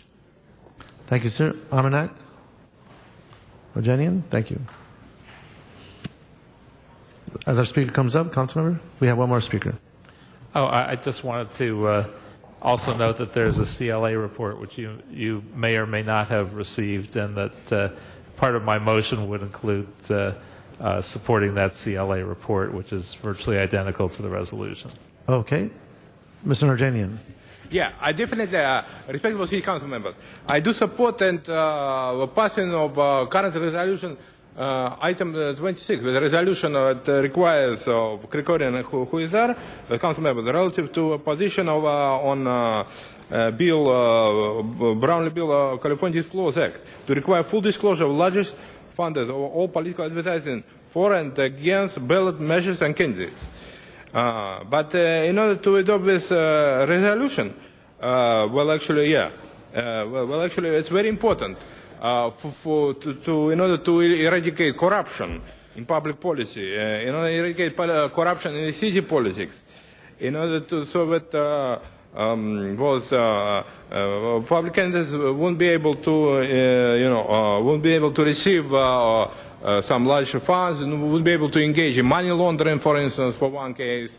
And what we would try to do money laundering by under the disguise of receiving election, funds, or won't be able to violate campaign finance reform, which can be prosecuted by federal authorities. Actually, actually, very important. This bill, this resolution of Huizar Krikorian Huizar resolution, in order to eradicate corruption in public politics, and we'll keep, city, somewhat free of corruption, maybe, up to a certain extent, of course. And actually, it's we were supposed to create some safeguards on local level, so that check all those statements, so statements of public candidates, if they receive any public funds or not, so that if they did not receive any, if they hide those receiving those large donation from wealthy donors or PACs, super PACs, or anything like that, it would be actually investigated, and we should, find them, if, who was funds, if they received those funds. Actually, so that I hope that most of you, city council members, will pass this resolution as with. Okay. Thank you very much, sir. No one else on the queue. Let's open the roll, close the roll, tabulate the vote. 12 ayes. Okay, next item. Mr. President, that brings us to item 27, called special for cards. I might advise you that a substitute resolution has been distributed and is before yourself and the members for consideration. On 27, we do have a few cards. We have Mr. Arnold Sachs. I'd like to come on up, please. Joseph Edwards, Robin Gilbert, and Armanac Danian. 1 minute, Mr. Sachs. You have 1 minute left. Thank you, sir. You're going to consider a resolution, maybe, to require disclosure. That's like the foxes guarding the hen house again. You can't get disclosure regarding any kind of initiatives city council-wise. And what does the disclosure mean? You heard discussions, and there's a items put out for election meant that, like with the CRA, you passed there was a resolution in the state legislation that was passed by the public that said no more stealing from CRA funding. So what happens? The legislation doesn't end around, or the governor doesn't end around and cancels CRA. So when you propose these resolutions, who sees them through? Well, legal authority would look at them, and they've already shot loopholes through everything that's going to be considered. So go ahead and support the resolution. Thank you, Mr. Sachs, Joseph Edwards, and Robin Gilbert. Good morning, sir. Good morning. Thank you. I'm speaking on behalf of California Common Cause. We urge that the LA City Council support this legislation. Last year, Field Poll Incorporated conducted a poll and found that 85% of Californians support increased disclosure in campaign ads. Now, out of this figure, 84% are self-described liberals and 83% are self-described Tea Partiers. Transparency in elections is a nonpartisan issue. In 2010, $235 million was spent on ballot initiatives, leaving us all dazed, bewildered, and worst of all, uninformed of who is precisely behind all of this campaign spending. Californians deserve and are demanding to know who is truly funding all of these advertisements on election ballots. Plus, we have the opportunity here in California to set a national precedent that special interests cannot hide from public sight, and we can lead the fight against the Citizens United ruling handed down by the U.S. Supreme Court 2 years ago. Common Cause, my organization, is a coalition of thousands of citizens who work hard to make our government work hard for the people. We are in strong support of this legislation and urge City Council to join the chorus in support of transparency. Thank you. Thank you, sir. Robin Gilbert. Hello, good morning. I'm a volunteer, and I organize other volunteers out in the San Fernando Valley for the California Clean Money Campaign. We've been working on this for a year and a half. When our volunteers go out to street fairs and community meetings and church groups, they're greeted with, and they talk about the Disclose Act, they're told, well, of course, we should have this. This is our right to have this. And they passed this on to me so that I could pass this information on to you. I spoke with my neighbor last week, and he said, well, our list of voters are public knowledge.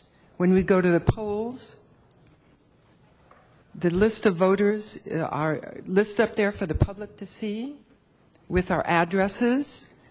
Isn't it our right to know who's trying to buy our elections also?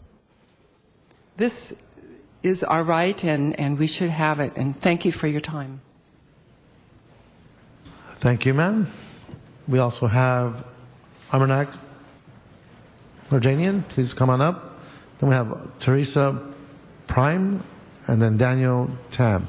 And if you'd like to come out to the microphone, we'd appreciate that. Thank you.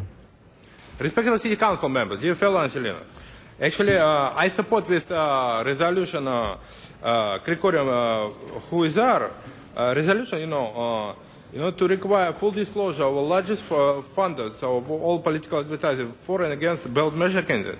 But I want actually mention that it's not enough to have full disclosure of all the largest funders, but all the funders, small funders as well. As this resolution leaves a loophole of smaller funders, and for those political candidates, and we actually give them the opportunity to avoid that disclosure by considering those funders not the largest one, but maybe smaller ones. So that's kind of this foible. There's a foible in this particular motion of Krikorian, who is there, and they actually should be amended. This resolution to require the full disclosure of all funders, small and large. For political advertising, for and against ballot measures and candidates. Also, I know that federal law limits any amount of contribution to $2,400 for personal candidate, but it doesn't limit no contributions to those super PACs or our political action committees that actually spend money for advertising, but actually not directly connected with political candidates. And they have a right, to receive and spend a large sum of money without any disclosure, practically. And actually, therefore, should there be resolutions that would require any kind of verification, any connections or any associations of all political candidates with any political action committees or any kind of advertising agencies that spend money on those political causes. Thank you, sir. Well. Thank you very much. Teresa Prime, and then Daniel Tan. Hi, my name is Teresa Preem, and I'm a volunteer with the California Clean Money Campaign. This issue is really important to me, and I took the day off just to come here to talk about it. To be informed, voters need to know who is for or against a political campaign or a candidate. AB 1148, the Disclose Act, is a start to counter the influence of big money in our politics right now that is leaving the voters cynical about the corruption that's going on or possibility of corruption. And I think it's very important to make a start with the Disclose Act to counter Citizens United. Thank you. Thank you. Daniel Tan. Thank you, Mr. President. Good morning, members of the council. Thank you for this time. I'm Daniel Tam.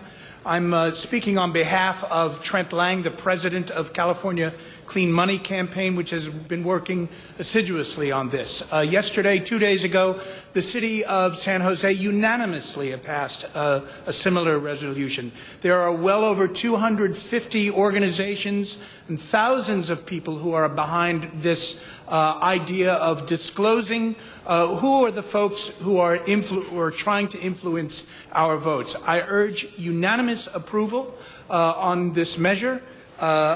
And I will end with a quote from the Reverend Dr. Schlosser, Executive Director of one of our coalition partners, California Church Impactor. He says, "The overwhelming power of money to mislead voters is a profound moral issue." I urge unanimous support for this. Thank you for your time. Thank you very much. We do have 3 speakers on the queue after the comments. So the first person on the queue is Councilman Alarcon. Councilman Alarcon, are you on the queue? Sir. Council members, it boggles the mind to think that people would want to express themselves without saying who they are. What is it that they fear unless they have some surreptitious purpose in mind? This is something that is necessary. The fact is that political campaigns are being inundated with independent expenditures and other means to hide who are really behind the messages that are being conveyed to the voters. And let's be very clear. Fundamentally, a democracy, a healthy democracy, requires an informed public. But that informed public must be informed with the truth. And part of the truth means they must know who is conveying the message to them. And so this will take the cloak away from those people who would hide behind odd fonts and small letters and, half a second of a blurb on TV that nobody can possibly read in terms of who's really fronting for the ad. And most importantly, this measure will provide, it can't take away the funding for these kinds of messages, but it will at least tell you who is behind these messages. And that is what is so critical. I wish, as in the Supreme Court decision where corporations essentially were given human rights, that we could stop that kind of intrusion into our democracy, but in fact we can't. So we have to come up with other measures like this. And I strongly support this. I know this council will strongly support it. We need to quit lying to the public during the election time and making sure that they understand who are truly backing the candidates or who are truly backing the measures that they must make decisions about. Thank you, Councilman Alarcon. And again, we've got about 10 conversations going on this side. It's hard to hear the councilman when he's speaking. So please, let's show some courtesy. Let's finish these conversations. Appreciate it very much. Our next council member, Councilman Rosendahl. Thank you, Mr. President. Again, this is another no-brainer. Look, it is a total disaster when the Supreme Court did what it did and threw an unlimited amount of money in the Citizens United. And let me just go through some quick talking points. The United States Supreme Court ruling in Citizens United is a decision I think was disgraceful. It has allowed unlimited dollars to anonymous corporate money to be spent on political campaigns. Now more than ever, it is imperative that the public know who's behind all these campaign ads. As we get closer to the presidential election, the airways are going to be flooded with campaign ads, and many funded by special interest groups. Full disclosure preserves the integrity of the entire election process and is essential to fully inform the public on information that are presented. This bill is certainly a step in the right direction towards a more transparent, open, and honest campaign process. And Julia Brownlee is a great lady, and I'm glad she put it forward. But folks, the real solution on all of this is to go back to the FCC and say the public owns the airwaves. And when the public owns the airwaves, these broadcasters and cablecasters should be obligated to clear the decks 6 weeks before the election, have absolutely fair, unbalanced, informative, empowering discussions on issues and candidates. Our democracy is broken. And part of it is the media is controlled by the special interests. The politicians in Washington in the 80s changed the law with the FCC, with President Reagan, saying you don't have to give back anything, just make more profit. So the American people don't know what's going on. They get these 30-second sound bites of insanity every day that tell you nothing.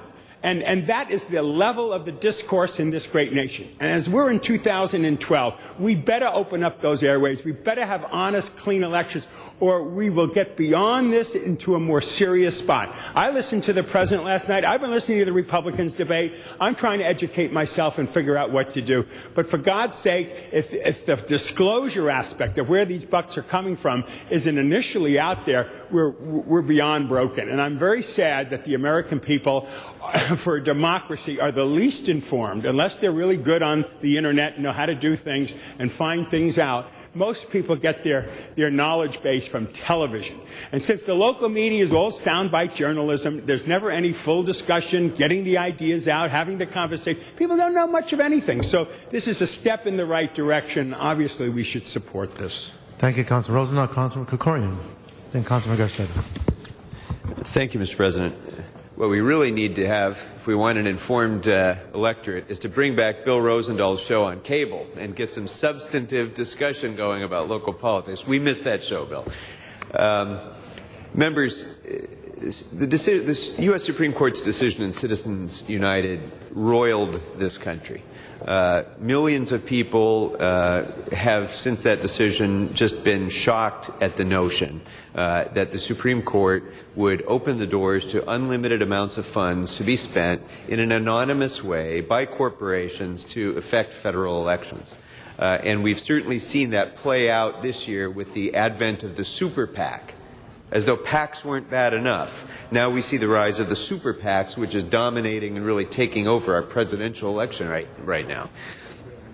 But what people lose sight of is that California has suffered with the impact of unlimited anonymous contributions long before Citizens United. We just call them independent expenditures. here. And this has been a major problem that has distorted California politics for many, many years. In my own race, millions of dollars literally were spent in the form of committees that were formed to shield the identity of those who were contributing the money. And we see that in statewide elections even more so.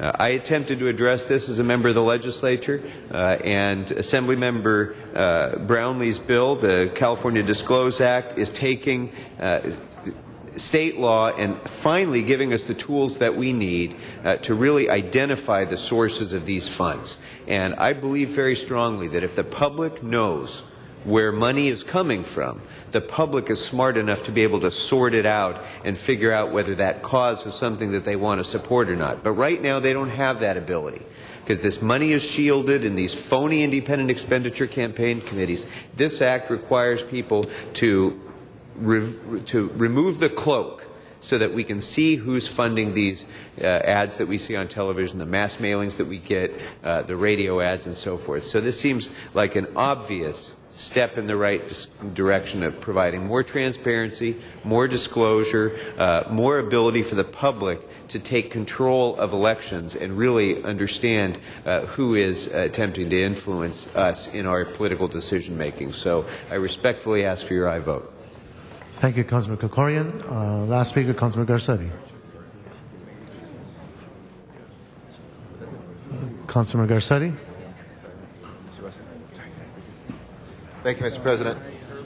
And thank you, to quote Winston Churchill, everything that needs to be said has been said, but it hasn't been said by everybody, so I'll try to be brief.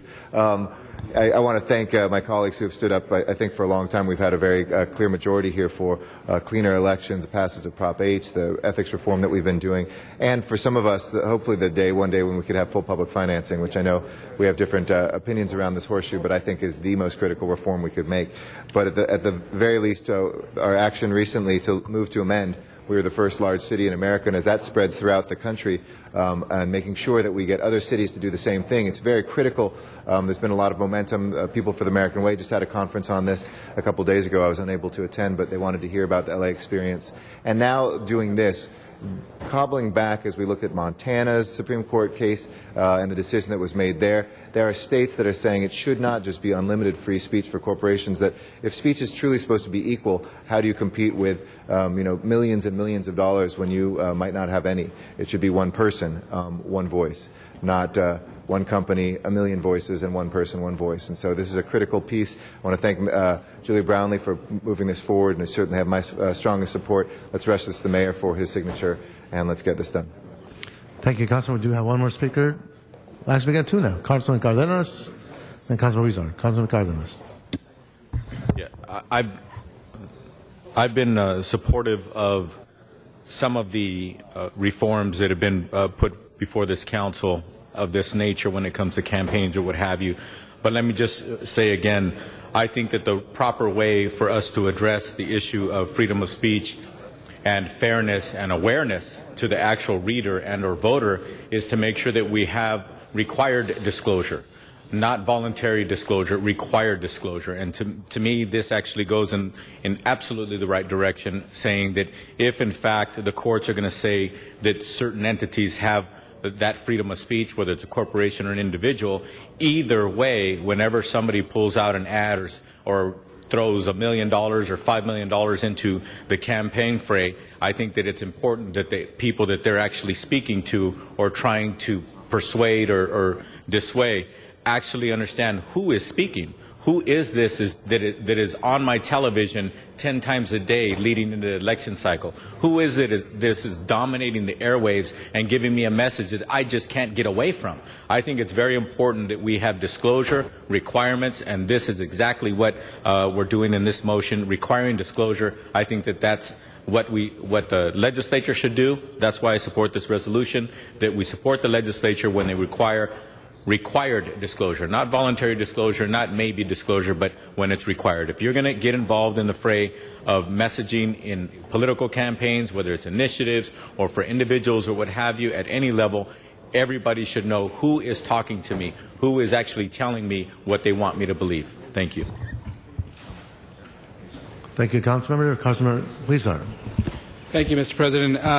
I won't repeat what everyone has said in terms of why this is good for everyone, good for the city, good for the public. And I just simply want to stand up and thank Mr. Krikorian and all the advocates who have been pushing this item. I know when we worked and met a couple of years ago on how the city can move towards a public financing of campaign model, we talked about a number of issues that we could possibly come up with, and this is one of them that is so basic that I think the more the public finds out about this, they're going to say, wow, we should have been doing this years ago. So this disclosure will go a long way, I think, to help us strengthen our democracy. And I want to thank all the advocates who are pushing these items here in Los Angeles, and so we can move forward to a better democracy for all of us. Thank you so much. Thank you, Councilmember. Mr. Clerk, what's in front of us? Mr. President, again, we do have a substitute resolution in front of us to consider. As such, Council must first vote to substitute the resolution, and then upon approval of that matter, vote on the substitute reso itself. Councilman Krikorian? Thank you, Mr. President. If I may, members, the reason for the substitute motion is a small modification in the bill itself, so the substitute motion just reflects the actual terms of the bill as it currently stands. Thank you for that clarification. Let's open the row. On the substitution, close the row and tabulate the vote. 12 ayes. Mr. President, now a vote on the actual substitute reso. Okay, now on the actual substitute motion, open the row, close the row, and tabulate the vote. 12 ayes. Okay. Thank you for coming to City Hall. Mr. President, at this point in time, would you like to reconsider items 8, 9, 18, and 19? They are all ordinances first consideration that we passed on a vote of 11-0. We do have 12 members now. Okay, so let's open the roll on those items. Again, sir, we must first open the roll to reconsider and then actually vote on the matter. Let's open the roll to reconsider. Close the roll. Tabulate the vote. 12 ayes.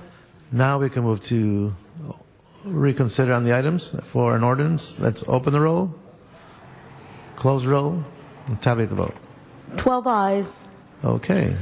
Mr. President, that brings us to item number 12, called special for Council Members Perry and Cardenas. Commissioner Krikorian. Number 27, please. Forthwith on 27. You got it.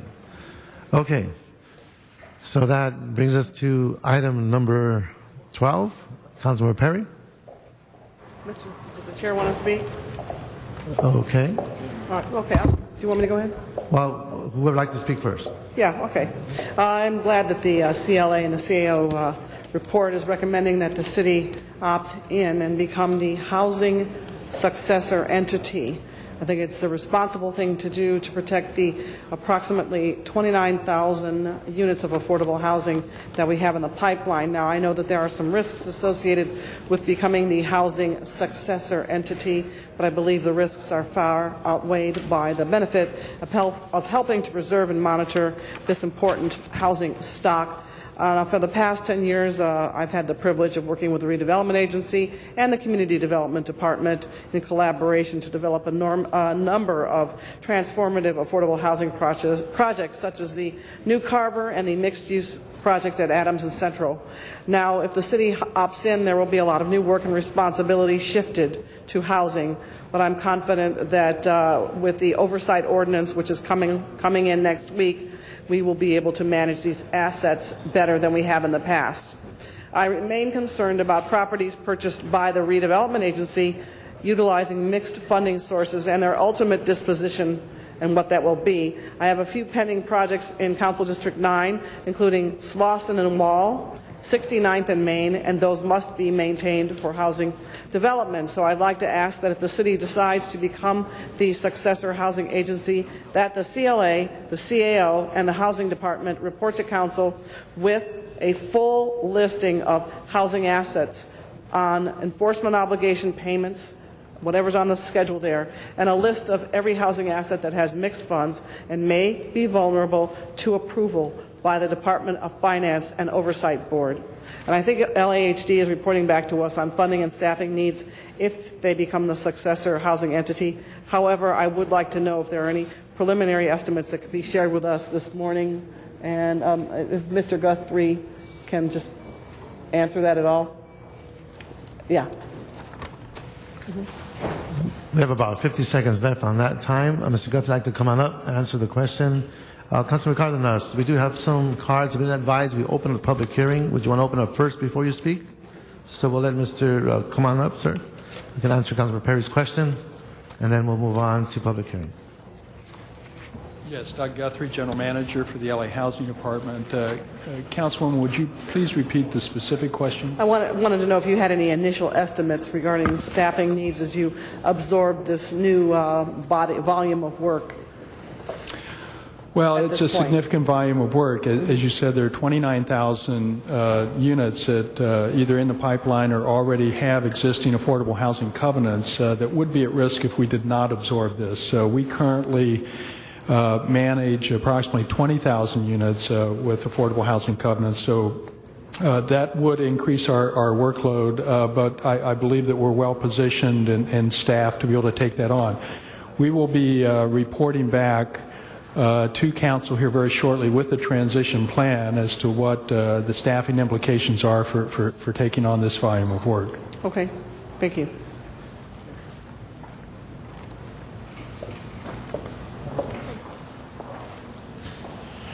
All right, at this point, we're going to call up individuals who requested to speak on this item. I'll be calling up 3 cards at a time. I've got Steve Cockcroft, maybe, from AFSCME, Arnold Sachs, and Mr. Nora Jagian.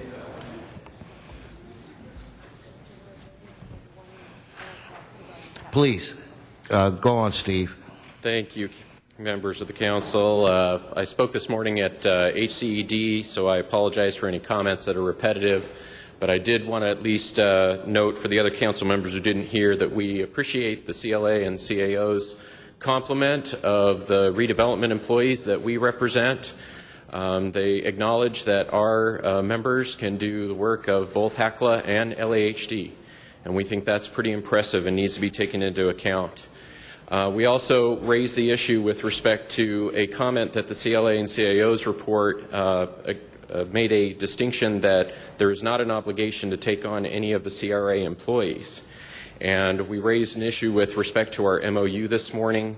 And I apologize because of timing. I did not have that documentation available this morning, but I did circulate with Council the letter that we provided back in March of last year when the Council was considering the co-op agreement that outlines the MOU obligations that we recommended before. And so we definitely want the Council to take on the responsibility of housing, but we ask that as they do so, that they amend the motion so that the employees that are currently doing that work, the talent that is there, is able to continue that work, albeit with, LAHD if that be the case, so that they can continue that good work for the citizens of the city.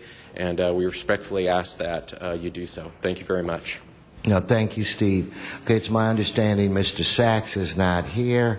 Armanek Norajanian, please come forward. And you have, I've been informed by the clerk that you have 1 minute of time remaining. Respectable City Council members, dear fellow Angelinos, actually I endorse this motion item 12, that actually mandates creating of kind of Los Angeles housing agency. And transfer of actually mandates transfer of housing functions of form redevelopment agency to the city of Los Angeles. That way, city of Los Angeles will be able to build more housing for Angelinos, actually, maybe. And I would recommend them not to build substandard housing, actually, because it creates more problems. But build more spacious apartments and spacious housing will actually create more boon, more actually greater prosperity, contribute to more healthy situation in the city of Los Angeles. That way you will have more investments of capital in Los Angeles City. But if you denigrate Angelinos to status of working poor, you definitely have less investments. Thank you. Thank you. That brings us to Mr. Cardenas. Mr. President, pardon me. Before getting to that, I'd just like to announce that the Housing Community and Economic Development Committee report has been distributed to all members and is before you for consideration. Thank you.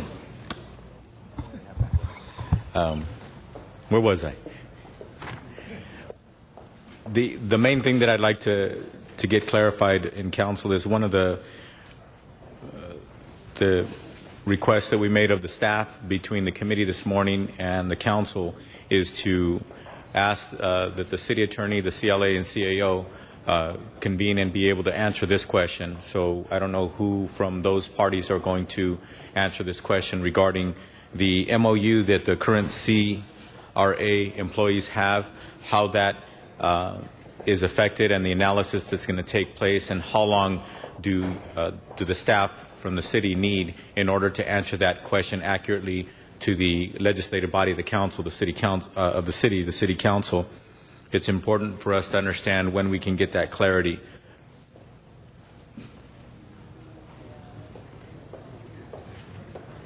I would say take your time, but it is my time. So if somebody could come forward. Good morning. Noreen Vincent from the City Attorney's Office. Yes. And our labor relations attorneys, specifically Vivian Swanigan, has looked at this issue. Unfortunately, she's not able to join us today, but we did become aware of the issue after your meeting this morning at HCED, and we immediately contacted our labor relations section. Vivian did look at the MOU, and I believe she also spoke with representatives from the CAO's office. And based upon her analysis, she does not believe that the city is obligated to retain the employees. What she said was that she felt that if the city did retain the employees, that the obligations of the MOU would follow, but that it was not necessarily required that we retain the employees. So I'm merely passing on her advice. Sure. Look, I appreciate that attempt at clarification. However, what I really want to know is when can we get a presentation from those individuals who can actually answer the back and forth questions of the council members in full view of the public in our committee meeting. And then if we have to go to closed session, then we'll do that or what have you. But we want the opportunity to agendize that as soon as possible. So my question is, how soon can the staff feel comfortable that they can give those responsible answers and answer our questions? By Friday? I can't speak for CAO and CLA, but the city attorney's office would be able to... By the end of next week? Or by the end of this week, by this Friday. That would be what we would attempt to do, so you could consider this matter then. Okay. Okay, so by this Friday. We would have to agendize the committee between now and this Friday, et cetera, if we were to do that. So, speak now or forever hold your peace, CLA, CAO, if you're not going to be ready to be part of that discussion between now and Friday. Mr. Cardenas, is there a date that we have to act by? Yes. And what is that date? Yes. The state actions, or shall I say the court's actions, make it effective February 1st when the New World Order comes into play, right? Or midnight, January 31st? Yes. Right. Which is next Tuesday? If you want those answers before you adopt the resolution, then we would have to do it by the end of this week. If you want to move ahead with the resolution today and get those answers subsequently, we can report it at a later date. Okay. Now, obviously, on my time, obviously it's important that we understand what our obligations are to our MOUs. It's important that we understand what our obligations are, and then all the panoply of things that come into play when we have to decide when it comes to shifting of staff, et cetera. It's not just the MOU at that point. It's beyond the legality of the MOU. It's how do we absorb those staff? Do we have the funding, et cetera? That kind of discussion as a whole does need to take place should we contemplate whether or not the MOU binds us to do so. However, it's my understanding, unless unless somebody's to tell me otherwise, that the action we take, that we're required to take, that we should be taking before January 31st is not in and of itself the transfer or not of individuals from the current CRA employees over to Housing Department, correct? That would be my understanding. I think the action you have before you today would be to opt in to become the housing successor entity. Okay. Jim. So my recommendation, colleagues, is that we, since staff seems to be prepared to make that presentation, that we do so next week. The Housing Committee meets on Wednesdays, so I just want to make sure that, well, okay, I'm going to make the call without my staff. I feel weird, but I'm going to do it. Okay, former Council President says I can. So as of right now, it's my intent as the chairman of the Housing Committee to agendize this for next Wednesday morning so we can have the full discussion about the MOU and also how the actions are related in whole by the requirements that we have by the state of California. Okay, thank you.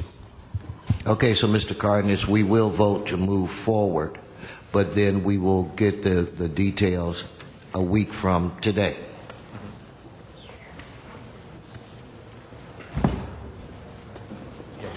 Mr. Garcetti.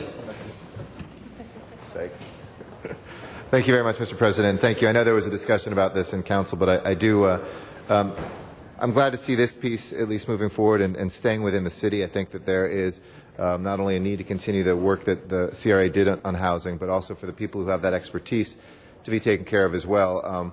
I know it was one of only 3 votes last week when we were looking at the successor agencies, but I think the way that the legislation spelled out that we shouldn't have the liabilities and the obligation, that was, I think, also similarly put in for the agency, and if not, it was easily cleanup language that not only legislators were opposed to, but when I spoke with Governor Brown, he was not opposed to that either. But that is what it is. We've passed that threshold with the other CRA employees, but I think it's incumbent upon us, not only because of the state of the economy and making sure we don't throw more people out into the job market unemployed, but that in a smart way we continue to get housing going, which is a job multiplier. We know that a little bit of money, usually it's a 5-fold multiplier with the city's match in there to get people back to work. We had the building trades here before. We've got CRA professionals who know how to do this, who can come, and as long as we work out those issues quickly, I think we're very much under the gun with this, but you have my strongest support of making sure that we can do that. I do think LAHD is the right place to put these assets and to continue because of how we've turned around the department and made sure that it's a mix of nonprofit and private builders. The competitiveness we have in that marketplace, I think, is very good, not just for LA, but nationwide when we look at Los Angeles. And this, if anything, can only strengthen our housing portfolio here. So let's move forward on this today. I do still think that the state is interested in cleanup language that would allow us to have been successor agency for the rest of the CRA work as well. And we'll keep seeing if there's any opening, but that may be too late, unfortunately, but at least we can save some of the good people, keep them employed, and keep them doing good work that provide jobs for others as well. Thank you.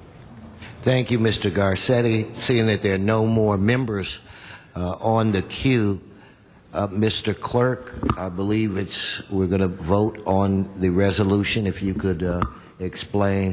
Yes, sir. We do have the Housing, Community, and Economic Development Committee report as submitted this morning, item number 12.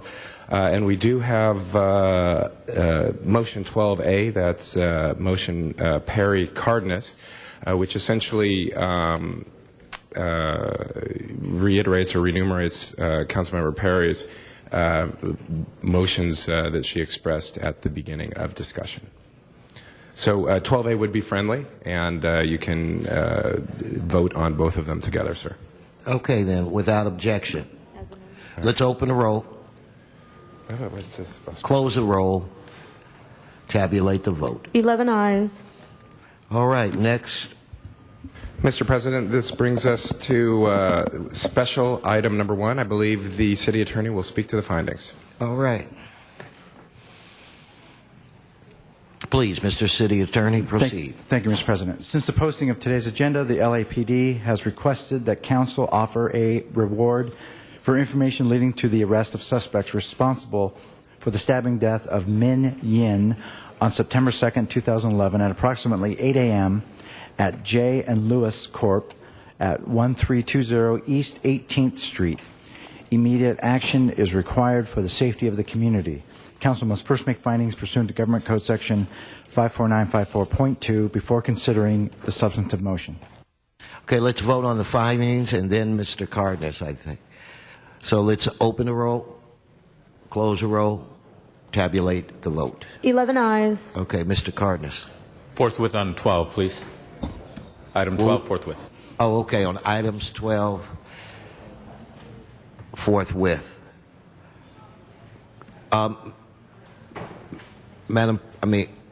Ms. Perry? Was that the special finding on the reward motion? Yes. Yeah. Okay. Yeah. So now I'd like to speak on my reward motion. Yes. On September the 2nd, 2011, Mr. Min Yin was working at Joy and Lewis Corporation at 1320 East 18th Street. At about 8 a.m., several men forced themselves inside the business. A struggle broke out and Mr. Yin was fatally stabbed. The Los Angeles Police Department has requested the public's assistance in gathering information on this case, and I hope this reward will encourage witnesses to come forward.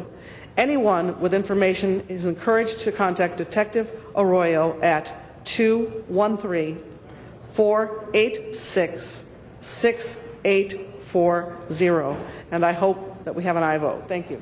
Thank you, Councilmember Perry. Ms. Perry is requesting an aye vote on this item. Can we open the roll?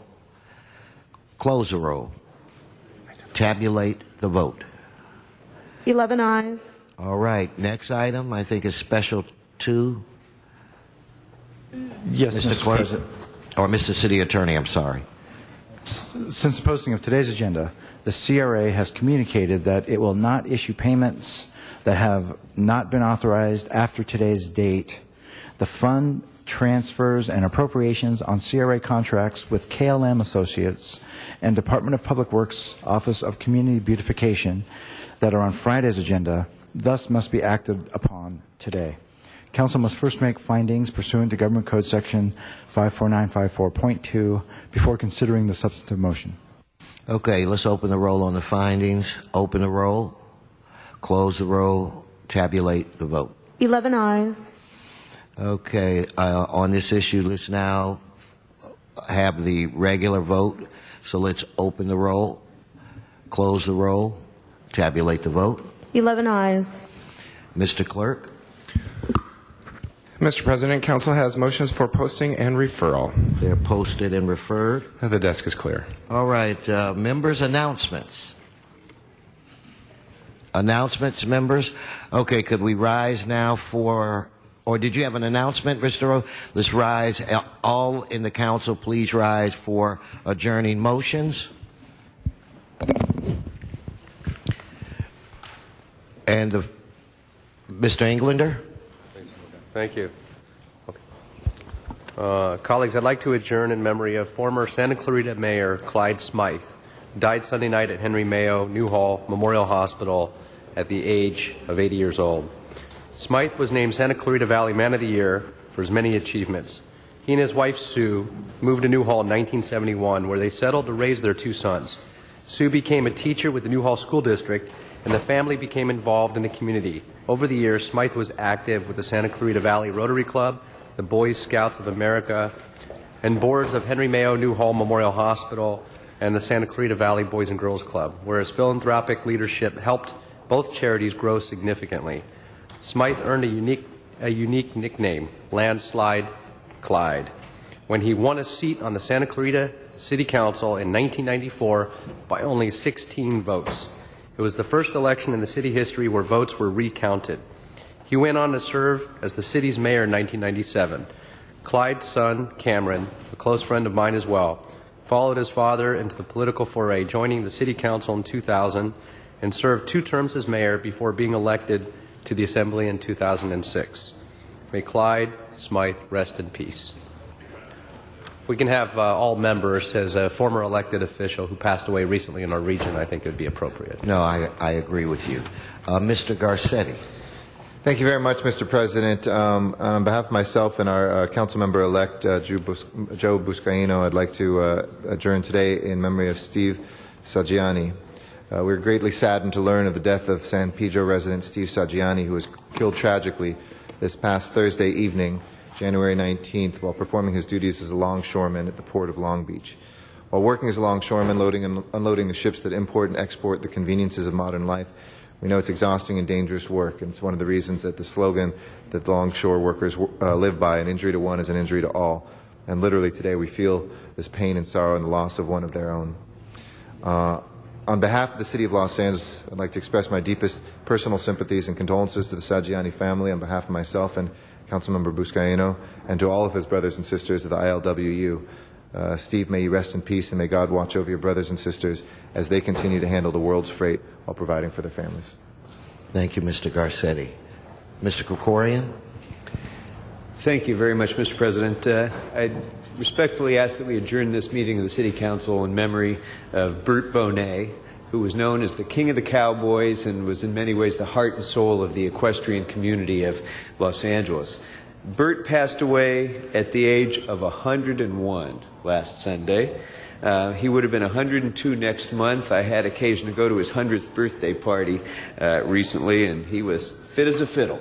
But he was recently injured in a fall and had suffered some compression fractures in his back, but it was tough to keep Bert down. Bert was born in 1910 in Provo, Utah, and he was riding a horse before most people were even driving automobiles. He was just 4 years old when he had his first horse and began his lifelong affair with horses. His first job was a shepherd for one of his friend's fathers. Bert then hitchhiked to California with $1.50 in his pocket to see his brother and his aunt. He worked as a plumber's assistant until he became one of the 100-member team who built Union Station. Bert's job was to drive a dump wagon hauled by 3 mules that carried the fill that would be used to help build the station. From there, he went on to work as a ranch hand for Cecil B. DeMille. Bert was a longtime resident of Shadow Hills, and his contributions to the equestrian community are far too many to mention. Many Shadow Hills and neighboring equestrian communities have owned horses that Bert has owned and started or trained, but mostly he's really been the inspiration and I think the kind of center of the heart and soul of the equestrian community. He's laid out most of the trails from Shadow Hills to Latuna Canyon, and even at the age of 99, he would lead 6-hour rides up to the top of Angeles Forest, going up trails as much as 45 degrees. Bert was well known for his sense of humor and his love of horses. He leaves a great legacy of great friends and great relationships. And as far as his longevity, he credited good whiskey, pretty women, and fast horses to live and to be over 100. And we will all very much miss Bert Bonet, but we're all the better for his having been here for so long. Thank you, Mr. Krikorian. Ms. Perry. I would like to adjourn in memory of Joan Williams, who was a beloved resident and community member of Rancho Palos Verdes for over 27 years. She was born in New York, but fully embraced the Southern California lifestyle. She was a graduate of St. John's and New York University, and above all, she valued intellectual pursuits. She was an extensive reader and believed life served as the best education. She spent the last 25 years as a successful executive coach for a wide array of public and private organizations. She was known by all who knew her for her generous spirit, her kind heart, and loyal friendship. She is survived by her son, John Williams, and grandsons Finn and Declan of Hermosa Beach, sister Carol Houth, and nieces Stacy and Tara of Phoenix, Arizona. She will be sincerely missed. Thank you, Ms. Perry. Mr. Rosendahl. Thank you, Mr. President. Most of us, of course, remember this gentleman that came before the City Council on a regular basis, Richard Kearns. And Richard Kearns passed away, as many of us know, on January 12th. He was a 60-year-old and devoted much of his life to political and cultural activism in the city of Los Angeles. Richard was a gay man who lived with AIDS for more than 20 years. As a longtime survivor, he considered his AIDS activism to be as much a part of his HIV treatment as his big pharmacy prescriptions. Richard was also a strong advocate for medical cannabis and often used his writings to raise awareness and spread the message. Richard was a proponent of cultural activism, and he called his writings a cross between poetry and journalism. Our aim must be to change hearts, Richard said. To do that, we need to reveal our own hearts. We need to tell our stories, paint our pictures, and add our presence to the social mix. We need to speak from authority and detail and power of our own experiences. We must become culturally visible. Kearns was first diagnosed with AIDS in 1987, and shortly after, a long career of activism took place. He was a member of the Southern California HIV Advocates Coalition and a client of AIDS Project Los Angeles. He was Poet Secretary of Patient Advocacy Network, a cannabis education and advocacy nonprofit. Kearns was a graduate of Roosevelt University in Chicago, earning a BA in journalism and a graduate of Clarendon Writers Workshop. Before retiring, Richard was also a graphic artist, a Nebula Award nominee science fiction writer, and an aerobics and exercise instructor. And he was also an adjunct journalist professor at Loyola Marymount University. He is survived by his spouse, Dr. Linda Bannister, who's in the room here today, and an advocate for him, standing right next to her, is DJ Kuti, who has been always there to make sure that Richard was getting quality care. And I want to thank his wife and his advocate for being there for Richard all these years. There will be a memorial event, poetry reading, and celebration of the life of Richard Kearns on Saturday, February 11th at noon to 2:30 in the afternoon at Kings Road Park in West Hollywood. Attendees are asked to consider wearing red, Richard's favorite color, and per Richard's request, to participate in poetry reading and storytelling. Mr. Kearns requests memorial donations be made to the American Foundation for AIDS Research, Being Alive, Los Angeles, and the Patient Advocacy Network. May Richard Kearns, folks, rest in peace. Mr. Rosendahl, is there a way that I can, second this with you or be on this? It would be an honor if you second and if my colleagues as a group would support. Okay. All council members. Mr. Garcetti. Thank you for putting all members on that, and thank you, Bill, for those words. And our deepest condolences. We have somebody who comes before us with such beauty and such grace so often to speak to us. And, it's so regular that when they say they're living with a disease and that they're dying, that you come to accept that they'll never leave because they're so regularly and so bravely here. And the eloquence with which he brought, in these chaotic meetings where people are doing a million things, a moment of focus and a moment of beauty, he will be greatly missed, and this is part of his extended family here. He literally became a part of these chambers and will be remembered here always. Mr. Zine? Thank you. I'd just like to offer my condolences also, and Richard had that voice, and he would get the attention of this council and everyone who was listening to advocate for the patients who needed marijuana as a medicine, so may he rest in peace. Adjourning motion, Mr. President, Howard Earl Shirley passed away January 22nd, leading citizen of the San Fernando Valley for more than 70 years, passed away of natural causes January 22nd at the age of 92. Accomplished and successful businessman, best remembered for his extensive community service, received dozens of commendations and awards from the City and County of Los Angeles, State of California, Congress, the President of the United States. He was active in the United Way, American Cancer Society, March of Dimes, Kiwanis Club, the YMCA, the Boys Club, the San Fernando Valley Industrial Association, and in the Chambers of Commerce of Canoga Park, Van Nuys, United Chambers of Commerce of San Fernando Valley. In 1979, Howard received the Fernando Award for his outstanding service to the people of the San Fernando Valley. Los Angeles Mayor Tom Bradley delivered the keynote address at the ceremony. Was an exceptional athlete while growing up in South Central Los Angeles, participating in track and field events, the Golden Glove boxing, lifelong outdoorsman, spent one summer as a packer in the Sierra Nevada mountains, pursued architectural studies at UCLA and USC. Joined the United States Army in 1941, served in the European theater as an anti-aircraft battery commander. Brigade went ashore Omaha Beach, fought across France, later participated in decisive Battle of the Bulge, followed V-Day. He served as military governor in Stuttgart, Germany, before returning to California in 1946. He stopped off in Fort Wayne, Indiana to marry his sweetheart, Elizabeth Ada Simpson, a Red Cross worker he met in Germany. Howard became a successful building contractor in the 50s, erecting many commercial buildings in San Fernando Valley and later throughout Los Angeles and Ventura counties. He was a tireless, hands-on worker who was trusted and respected by everyone he dealt with.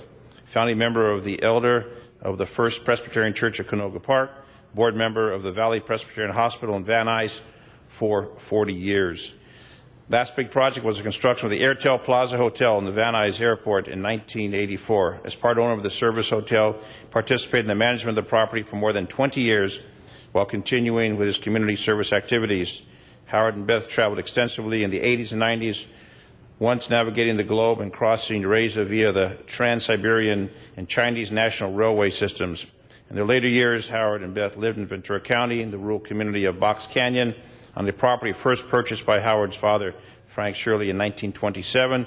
They helped establish the Canoga-Owens Mouth Historical Society. Known and loved for his friendliness, his generosity, and his sense of humor, be greatly missed by all who knew him.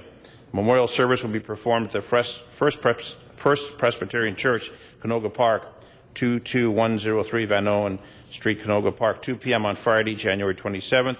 Donations in Howard's memory may be made to Alzheimer's Foundation of America.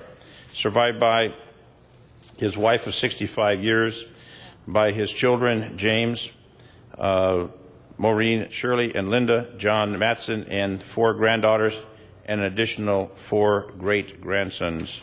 A legend in the San Fernando Valley. May he rest in peace. Howard Shirley. Thank you, Mr. Zine.